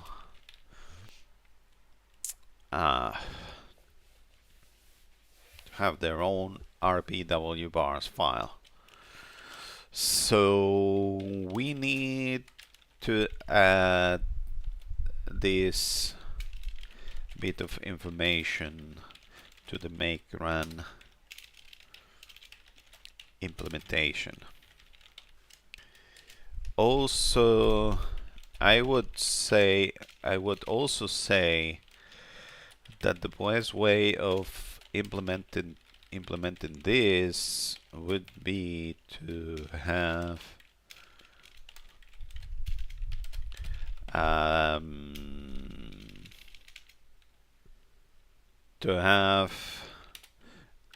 make run bars directory with hit ignore in it that copies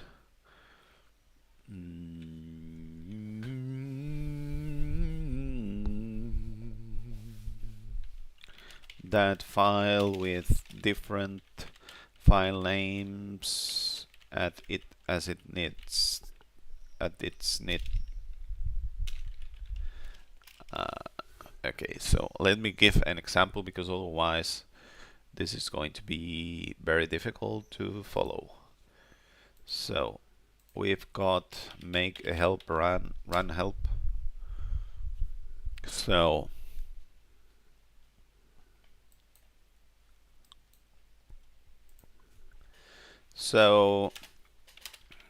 make run aliases to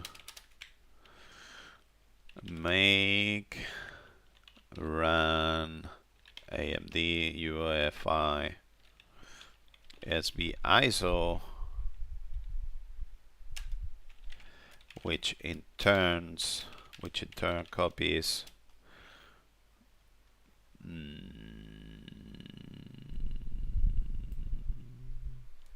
and there are some of them are for MM, which I'm not sure what that means. So you can see how here we've got 4M,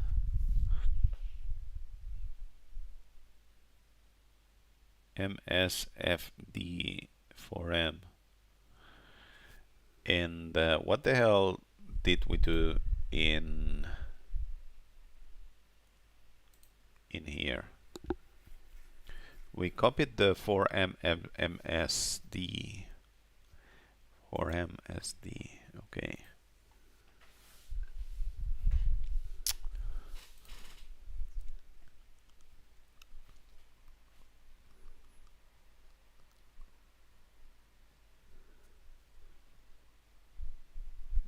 Code secure boot FD.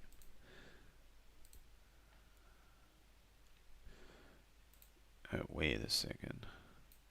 OFM code. So this one here. Okay. I'm not sure if it's the one that they want to be using by default, but it's much better than what we had before. But I think the right thing to do is using 4m.ms. I don't know why. Yeah, I need to ask about it, but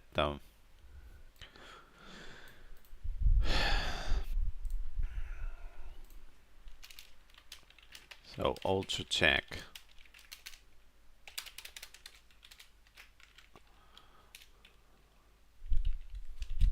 which file to use. In supergroup I used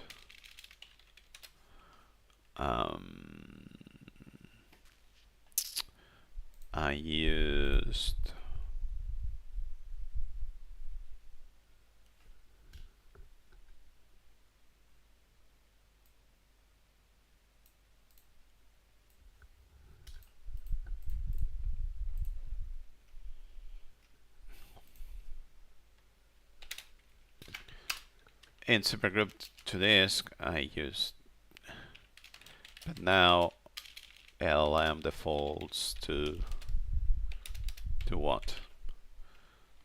To bars. This defaults to this one here.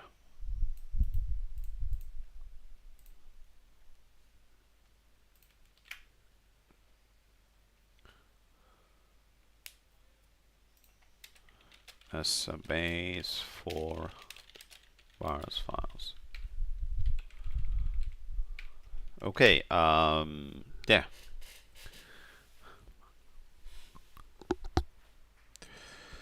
Yeah, so we have some stuff here just in case we have to end the stream. So so we need to add this bit information to make run implementation. I would say so this and that in turn copies US form permission denied. Yeah, look at that. Which in turn copies to what? Make run bars in the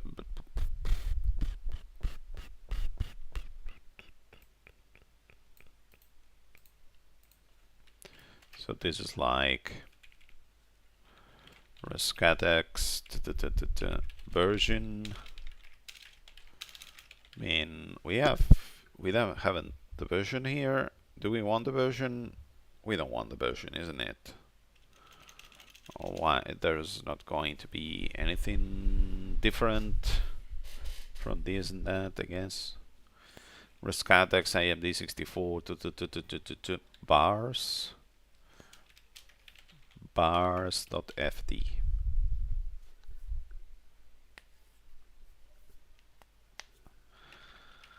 So I am open to discuss folder names, option names, and other details. I am open to ideas. Okay, let's see what it says about all of this.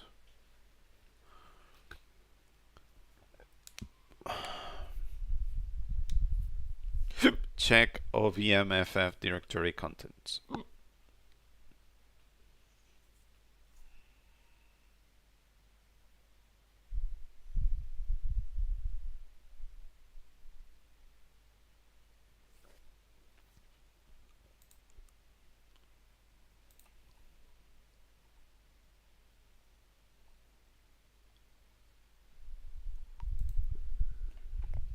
Check OVMFF directory contents.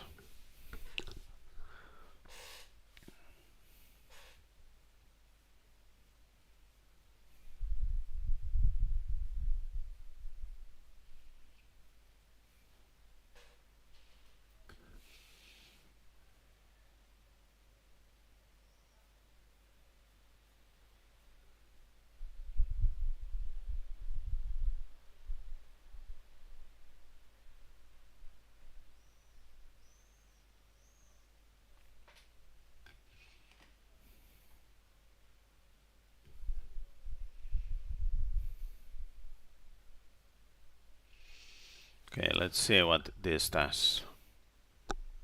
Run bars directory, make run bars. Define this thing. So I open to discuss folder names. It implements it right away.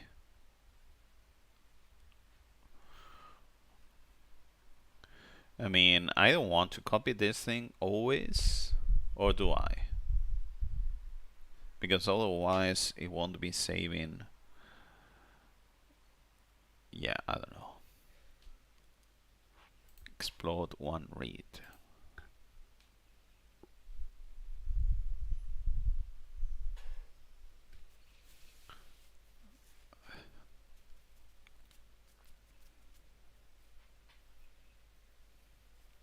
So it should add it to hit ignore, isn't it? What the hell does this thing? Call QM of this thing. It will run for this, and then it calls, yeah, run bars fd. Okay, I guess. I'll copy bars fd from here to there.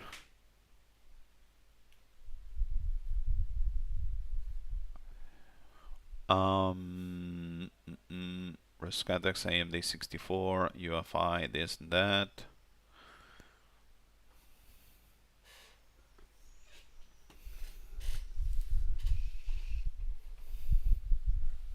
Not sure how this is going to be.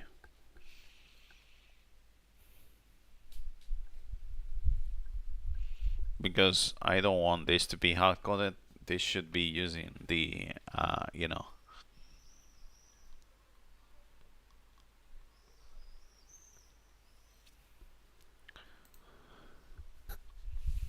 create, make run bars directory with hit ignore. And hit ignore. Okay. Make file. This and that.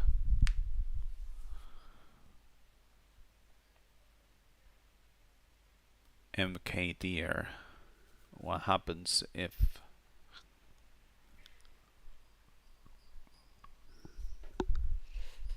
the syntax is correct? They are expected since it's on your production system.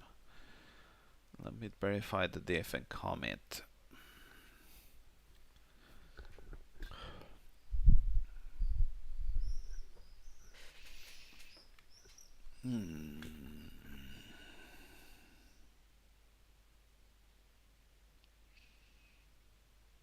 Rescatux started.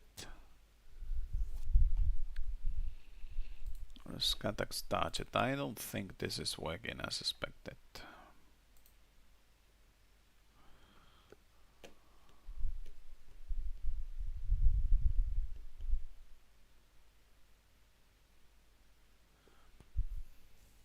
Oh yeah, look at that. UFI, yeah, then maybe yes, it works with targets.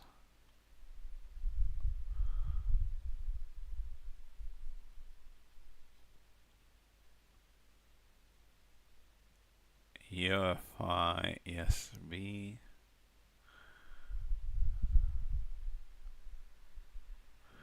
Yeah, and the ones that are not UFI don't have this thing. Yeah. Maybe this works as expected.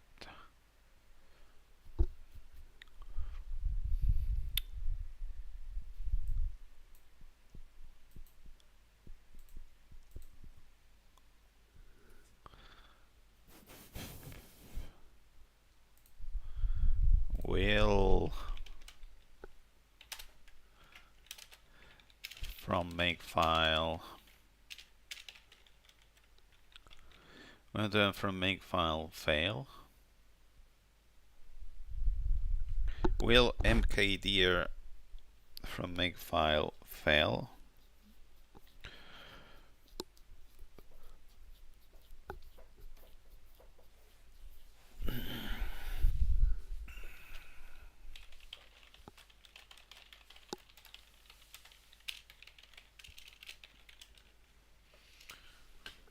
Oh, I should not have set build. I should have just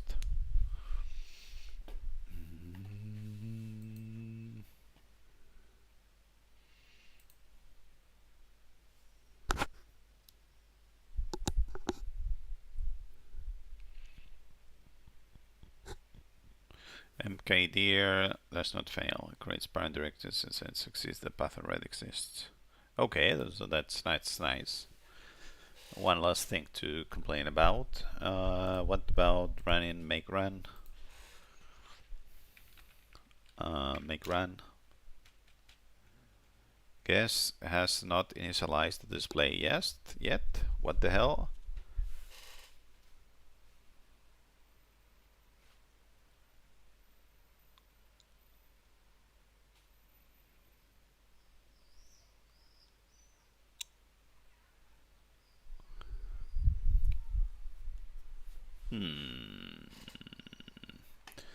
What the hell? Are we supposed to be using the fucking GTK display thing that I thought it wasn't needed in the first place? And that's why it doesn't work at all. Let me see. VGA Virtual.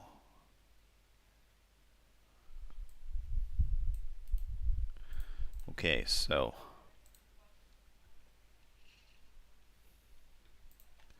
make sure to add VGA Virtual to the main QEMU call settings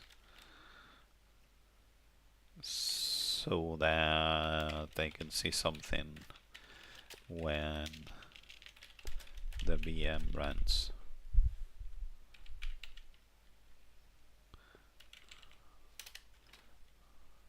Make run comments.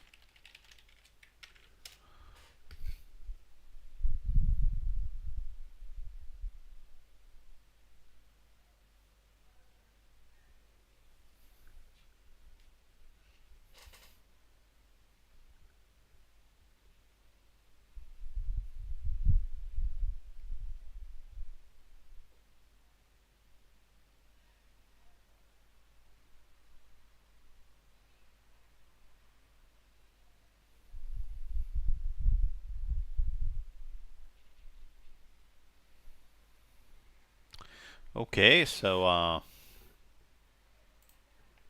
BTA Virtual, perfect. And then it's going to commit it, and yeah, look at that.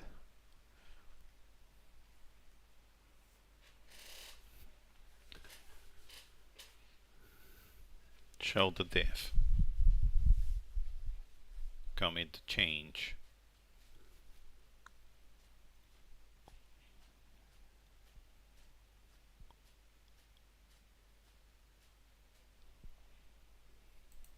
Done.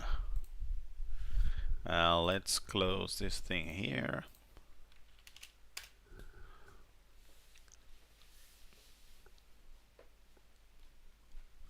What the hell is going on here? What I am missing out from here?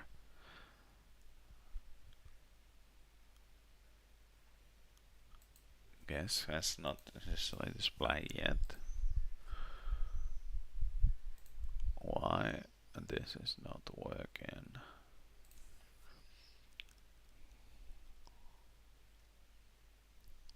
Machine Q35 SSM on.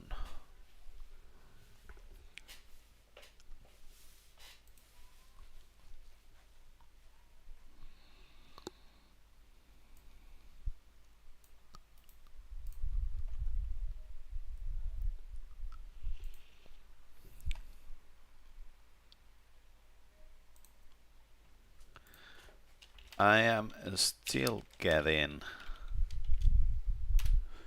what's the name? Guest has not initialized the display yet. Please check this working QEMU call to adapt what we have right now. To adapt what we have right now.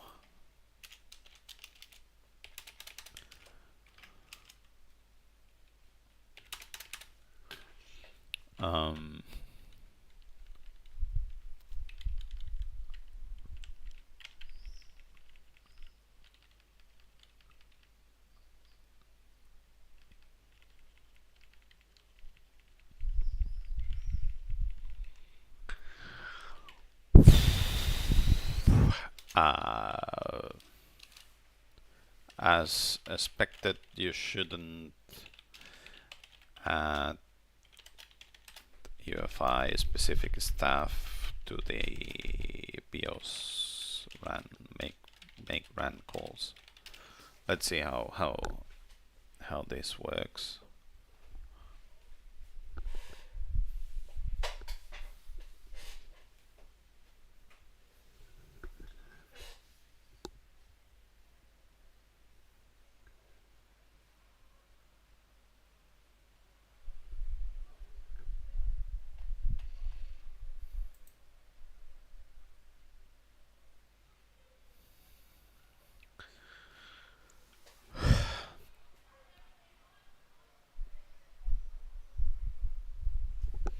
So I'm asking it to add all of this because I think this is needed so that it works as expected. So we will see how this goes. because yes, it's true that we have added BGA virtue, but maybe we needed much in Q35 so that this worked as expected. You know what I mean?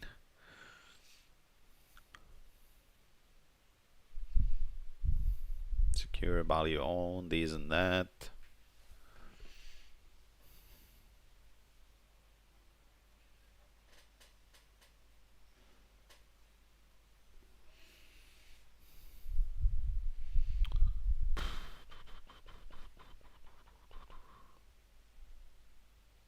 So we just want something that runs the QEMU comment. And yeah, some BTO BAJ doesn't do anything.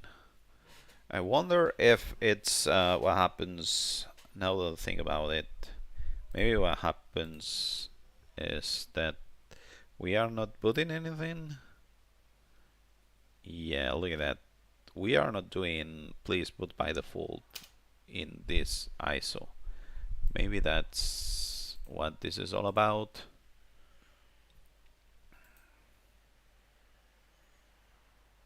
But yeah, there's no firmware to be seen. This usually shown the firmware, and this doesn't do anything of it. Show tabs. Yeah, there's something wrong here. Not sure what, but there's something wrong. That's why I'm saying, okay, try to fix this thing. Like this secure boot on this and that. And here the file is this thing here. Why do I have one instead of to use this updated macros instead of the QEMU base? Okay, I guess that's right, although I'm not sure about that. We will see how this goes.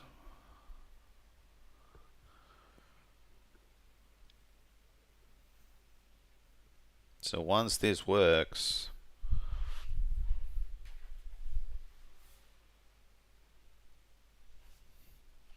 okay, let's see what this is doing exactly. Call this PTO read only drive run bars fd. Yeah, I'm not sure. So it's using run bars fd here.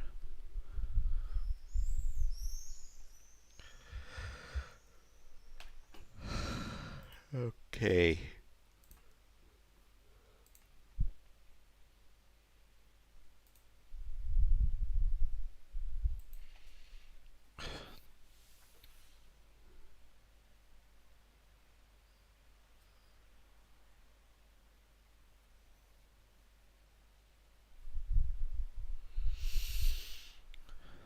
So, okay, so more changes have been done in here. Call QEMU drive. Okay, nice. Isn't it the same changes in here? Show the diff. So what we are trying to do is to run the Rescatux image thanks to QEMU without any KVM wrapper, so that we can specify everything, but we want some image to be shown in the ISO if possible. And once we have done that, we should check if this OVM bars is the right thing to use and so on, because I am not sure about that.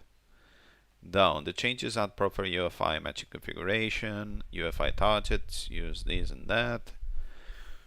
Then we've got global this and that, and changed. This matches the working QEMU. The bars files now passes parameter to use compatible version make. Bars files now as parameter to the use. Okay. Let's see. So now we have, so from here we have the run targets. We have all of these commits so that this works as expected. And then we will squash them. So let's try to make run this thing. Guest hasn't done this and that or that. Okay, let me try to run this thing manually, because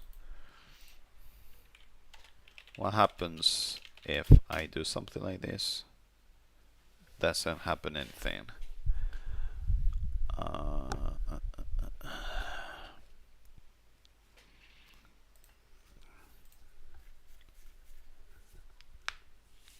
Why the hell this doesn't work at all? Why the hell this doesn't work at all?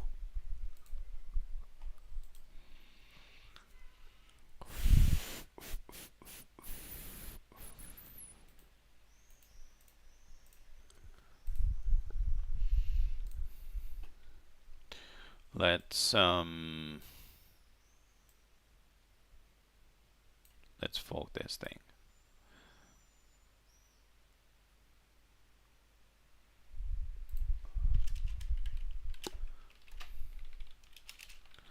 Please update make run calls from makefile so that they use these files as defaults instead of what we are using right now. And this is one of them, and this is the other one. Maybe like this is going to be better than rather two different ones. I don't know. Let's see if it can fix it. And this we should be able to do this with low, but yeah, hopefully it doesn't take too long.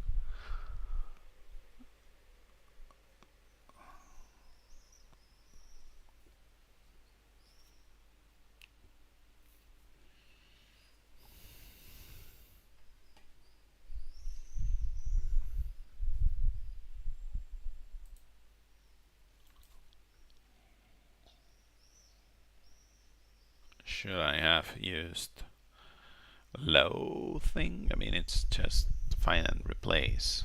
Okay, here we are. RVM for MSD. Secure boot. Is this right? I'm not sure about this. What the hell have I asked you to use? The code and the bars. So we should have the code and the bars. Code, bars.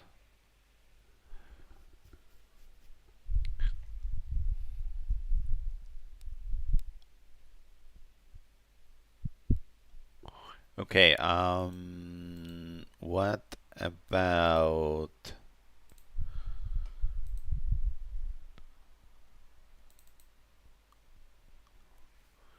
about this one here?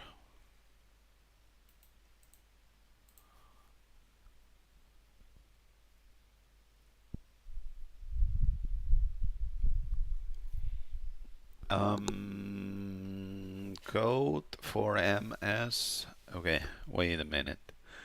For MS.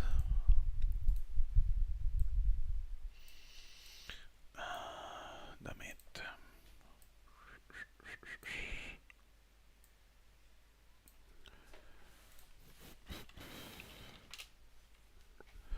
But about using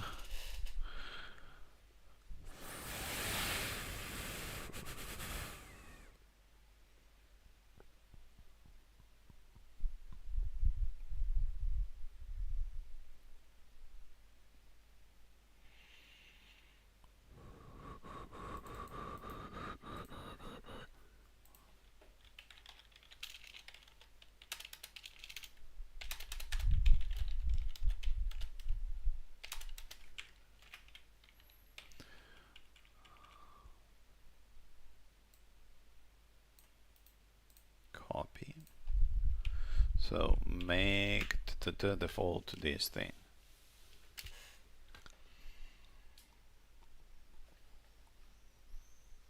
The i386 firmware path remain unchanged? Huh.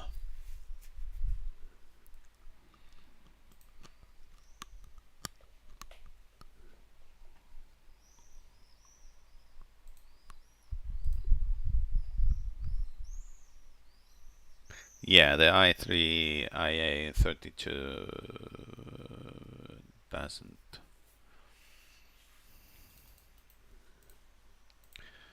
Make sure that AI33 path for code is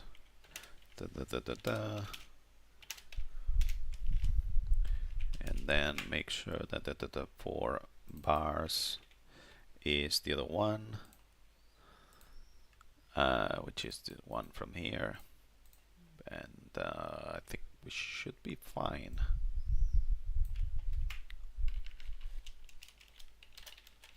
Make changes if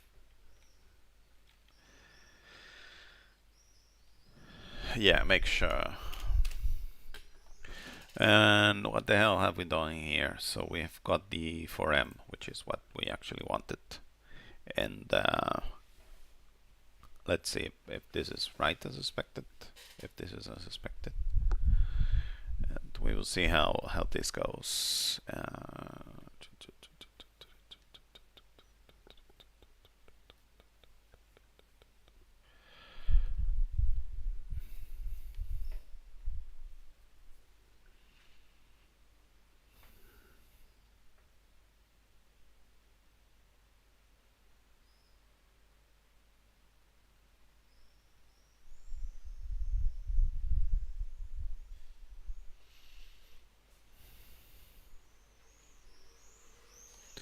Make file.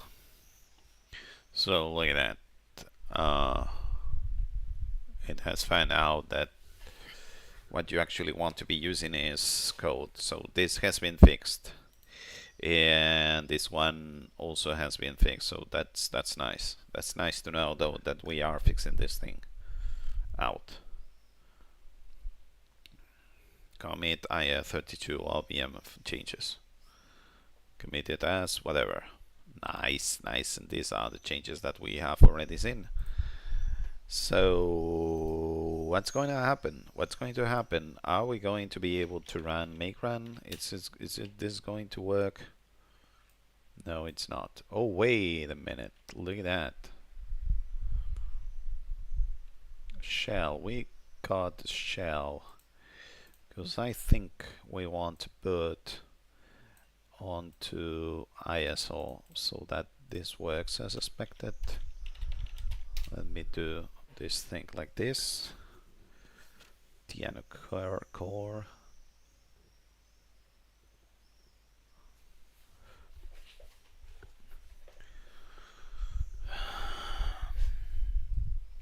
File flash. Oh, wait a minute. This is not an ISO. This is an ISO? Yeah, but wait a minute. Alt. Control Alt G to release.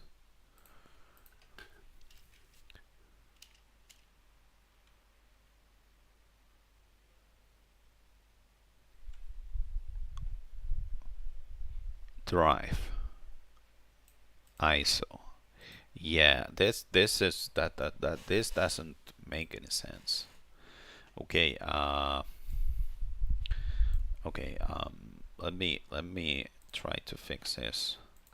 So let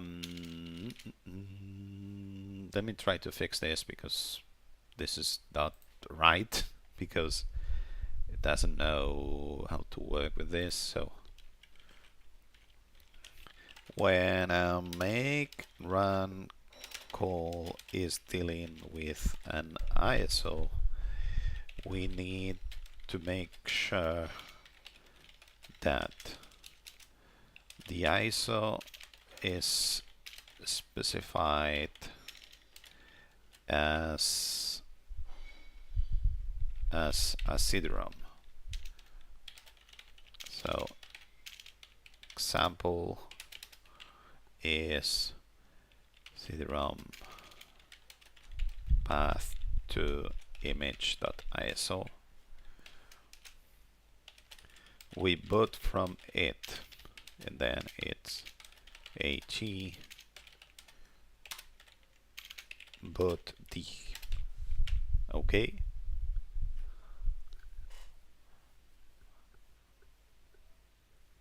Not an USB. Okay, let's see. Hopefully this fixes the make run stuff for ISOs, and then we will have to test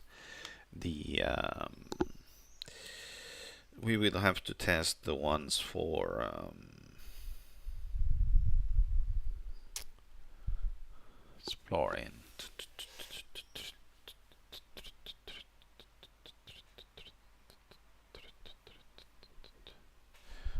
Wait a second, please.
So this has made some changes.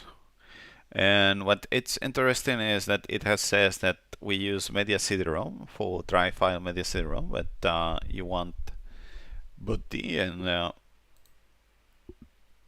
I'm not sure. Maybe, I mean, bootd has not worked at all, isn't it? So we don't think that this is going to work. Let me see. Bootd doesn't work even if we have uh, drive. Where the hell is the ISO? Drive file ISO format right, the media CD-ROM. So I want to use the other one, which is bootd and CD-ROM this thing here, and hopefully this works as I want to.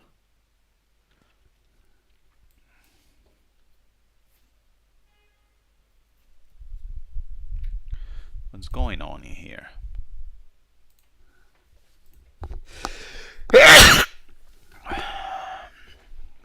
This bullshit thing. Sorry about that.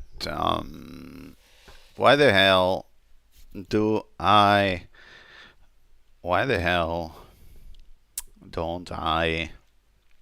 why I am not able to boot this thing?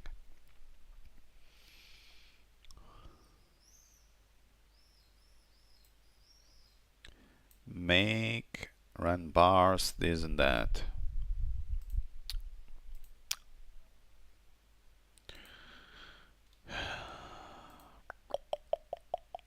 So if we reset, can I ask, is there like F2 or something? Reset. Was it F2? I don't know. What the hell is this?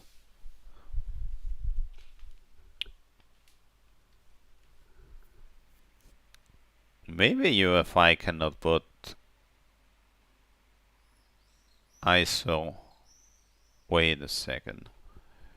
Maybe the ISO is enabled. Maybe we cannot boot the ISO right now from UEFI. Because... Wait a second. Wait a second.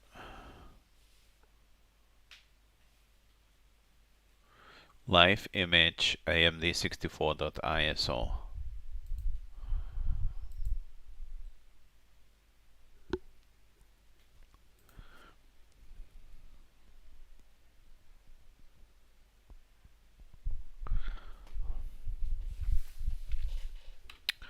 So what happens if I use... Okay, so this is the one that it's supposed to be working. Let's run this thing manually. Doesn't work. So now it tries to do whatever. And yeah. So what happens if we actually use the Rescatux? You know, the actual Rescatux 074 thing from here. So Rescatux ISO. So it's Rescatux ISO. What happens if I put this thing? Is it going to work? Because maybe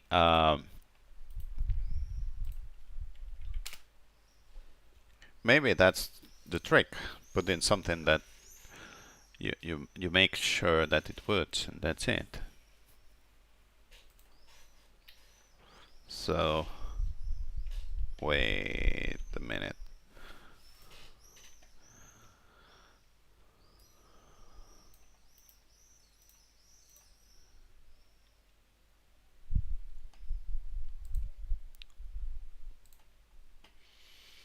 Rescatux development. Let's ask the LLM here.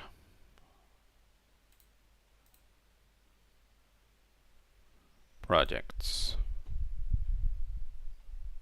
Rescatux development.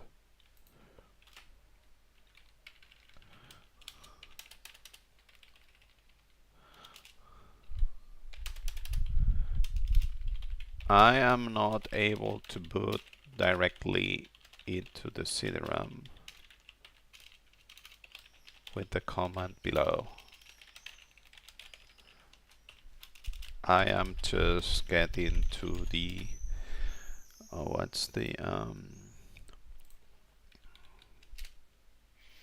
just getting to the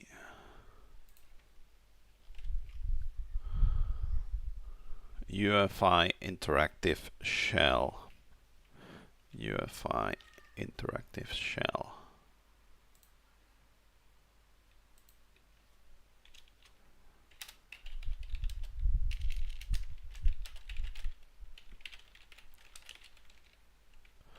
Prompt.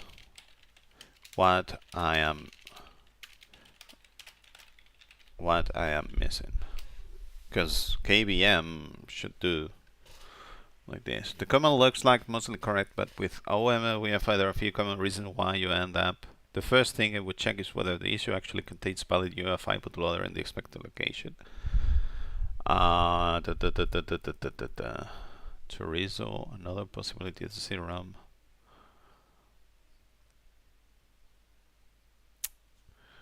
So quick test, disable secure boot.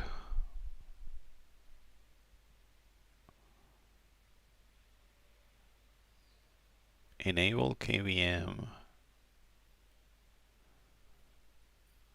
For CPUs this matters, but for AMB this is often ignored. Even uses its own monitor and NVM RAM. So ignore the CD. Oh. Wait. Am I supposed to not copy the bars file something? Okay, let's remove secure boot as it says. So hopefully it makes a difference. Could not open test bars. Yeah. I should have known that this wasn't going to work as expected. Okay. Wait, I'm missing the rest of it. Let me copy the full thing.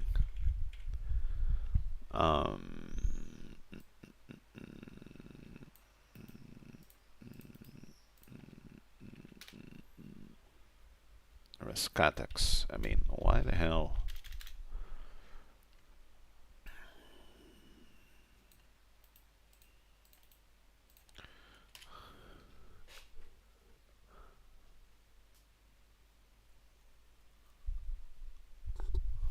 Is it because this is old?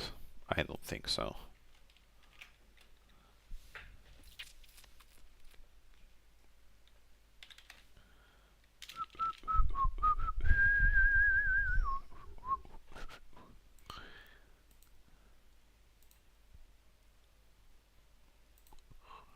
Okay, let's see what ChatGPT says.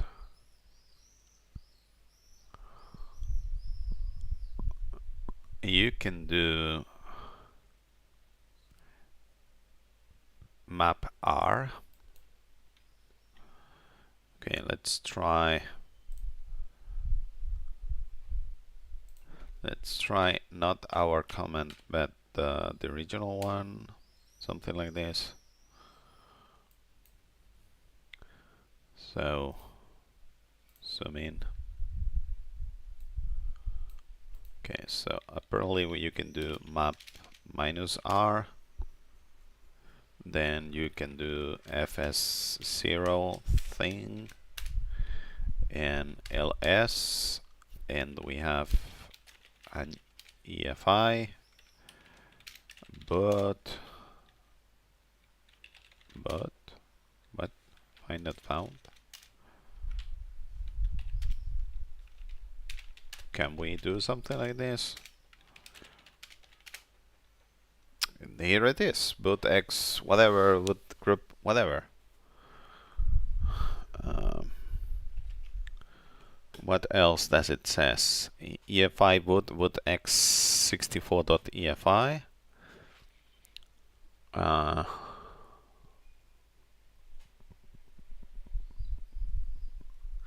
Index 0.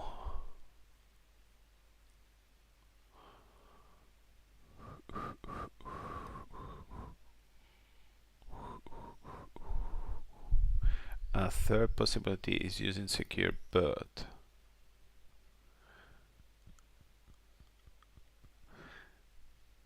Look at this. If your ISO contains this thing, but is not signed by a trusted key, typically ships like Microsoft or VMF might refuse to put it and drop it to the shell. A quick test disables secure boot, which is done like this. So it's just do not use. Wait a second. Do not use.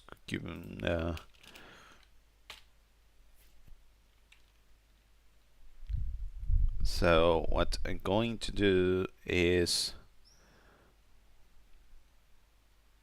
remove this thing from here, so it's just FD, and hopefully, oh yeah, it's the secure boot thing. Secure boot thing. So, oh my god. So this is supposed.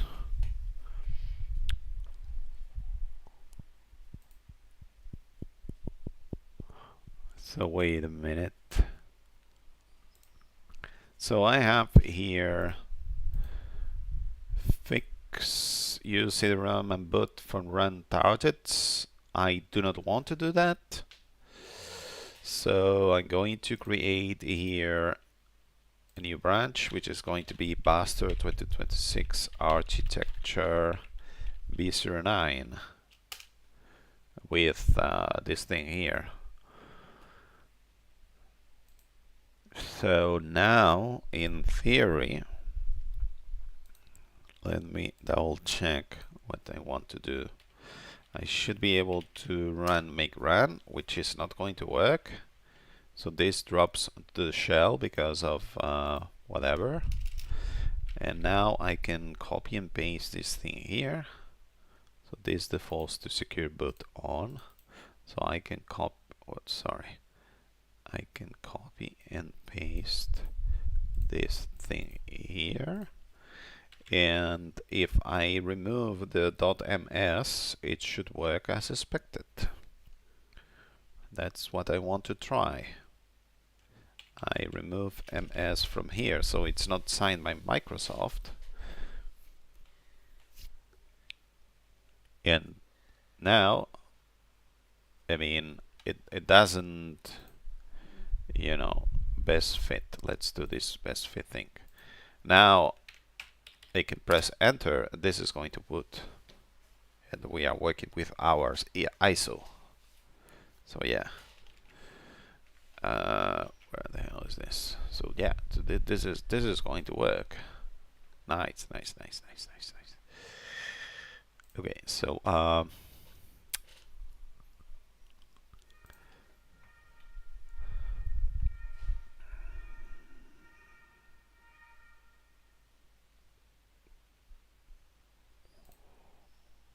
okay, so now we are in B09, which doesn't work as expected because of Microsoft CA from Buster not being compatible with whatever Ubuntu has right now. Probably a newer Microsoft CA. So what I have tested,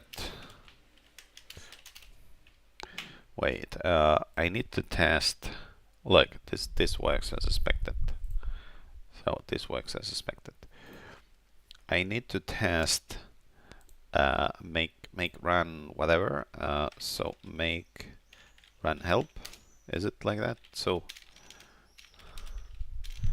So we want an ISO like this. Run this. This should work as expected. This should work as expected. Let's see the result. This should work as expected.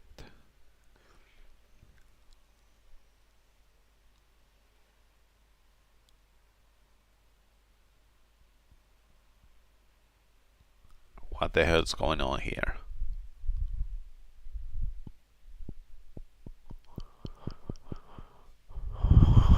Why this is not working?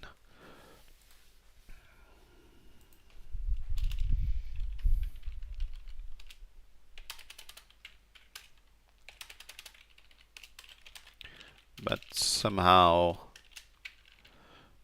does not work.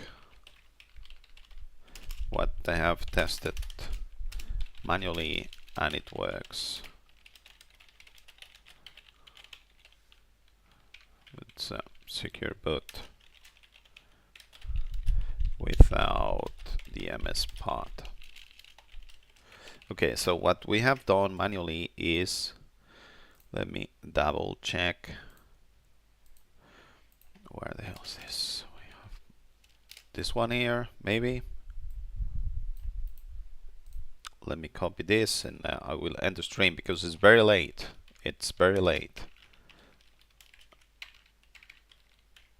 Okay, yeah, look at that, it works. So, yeah.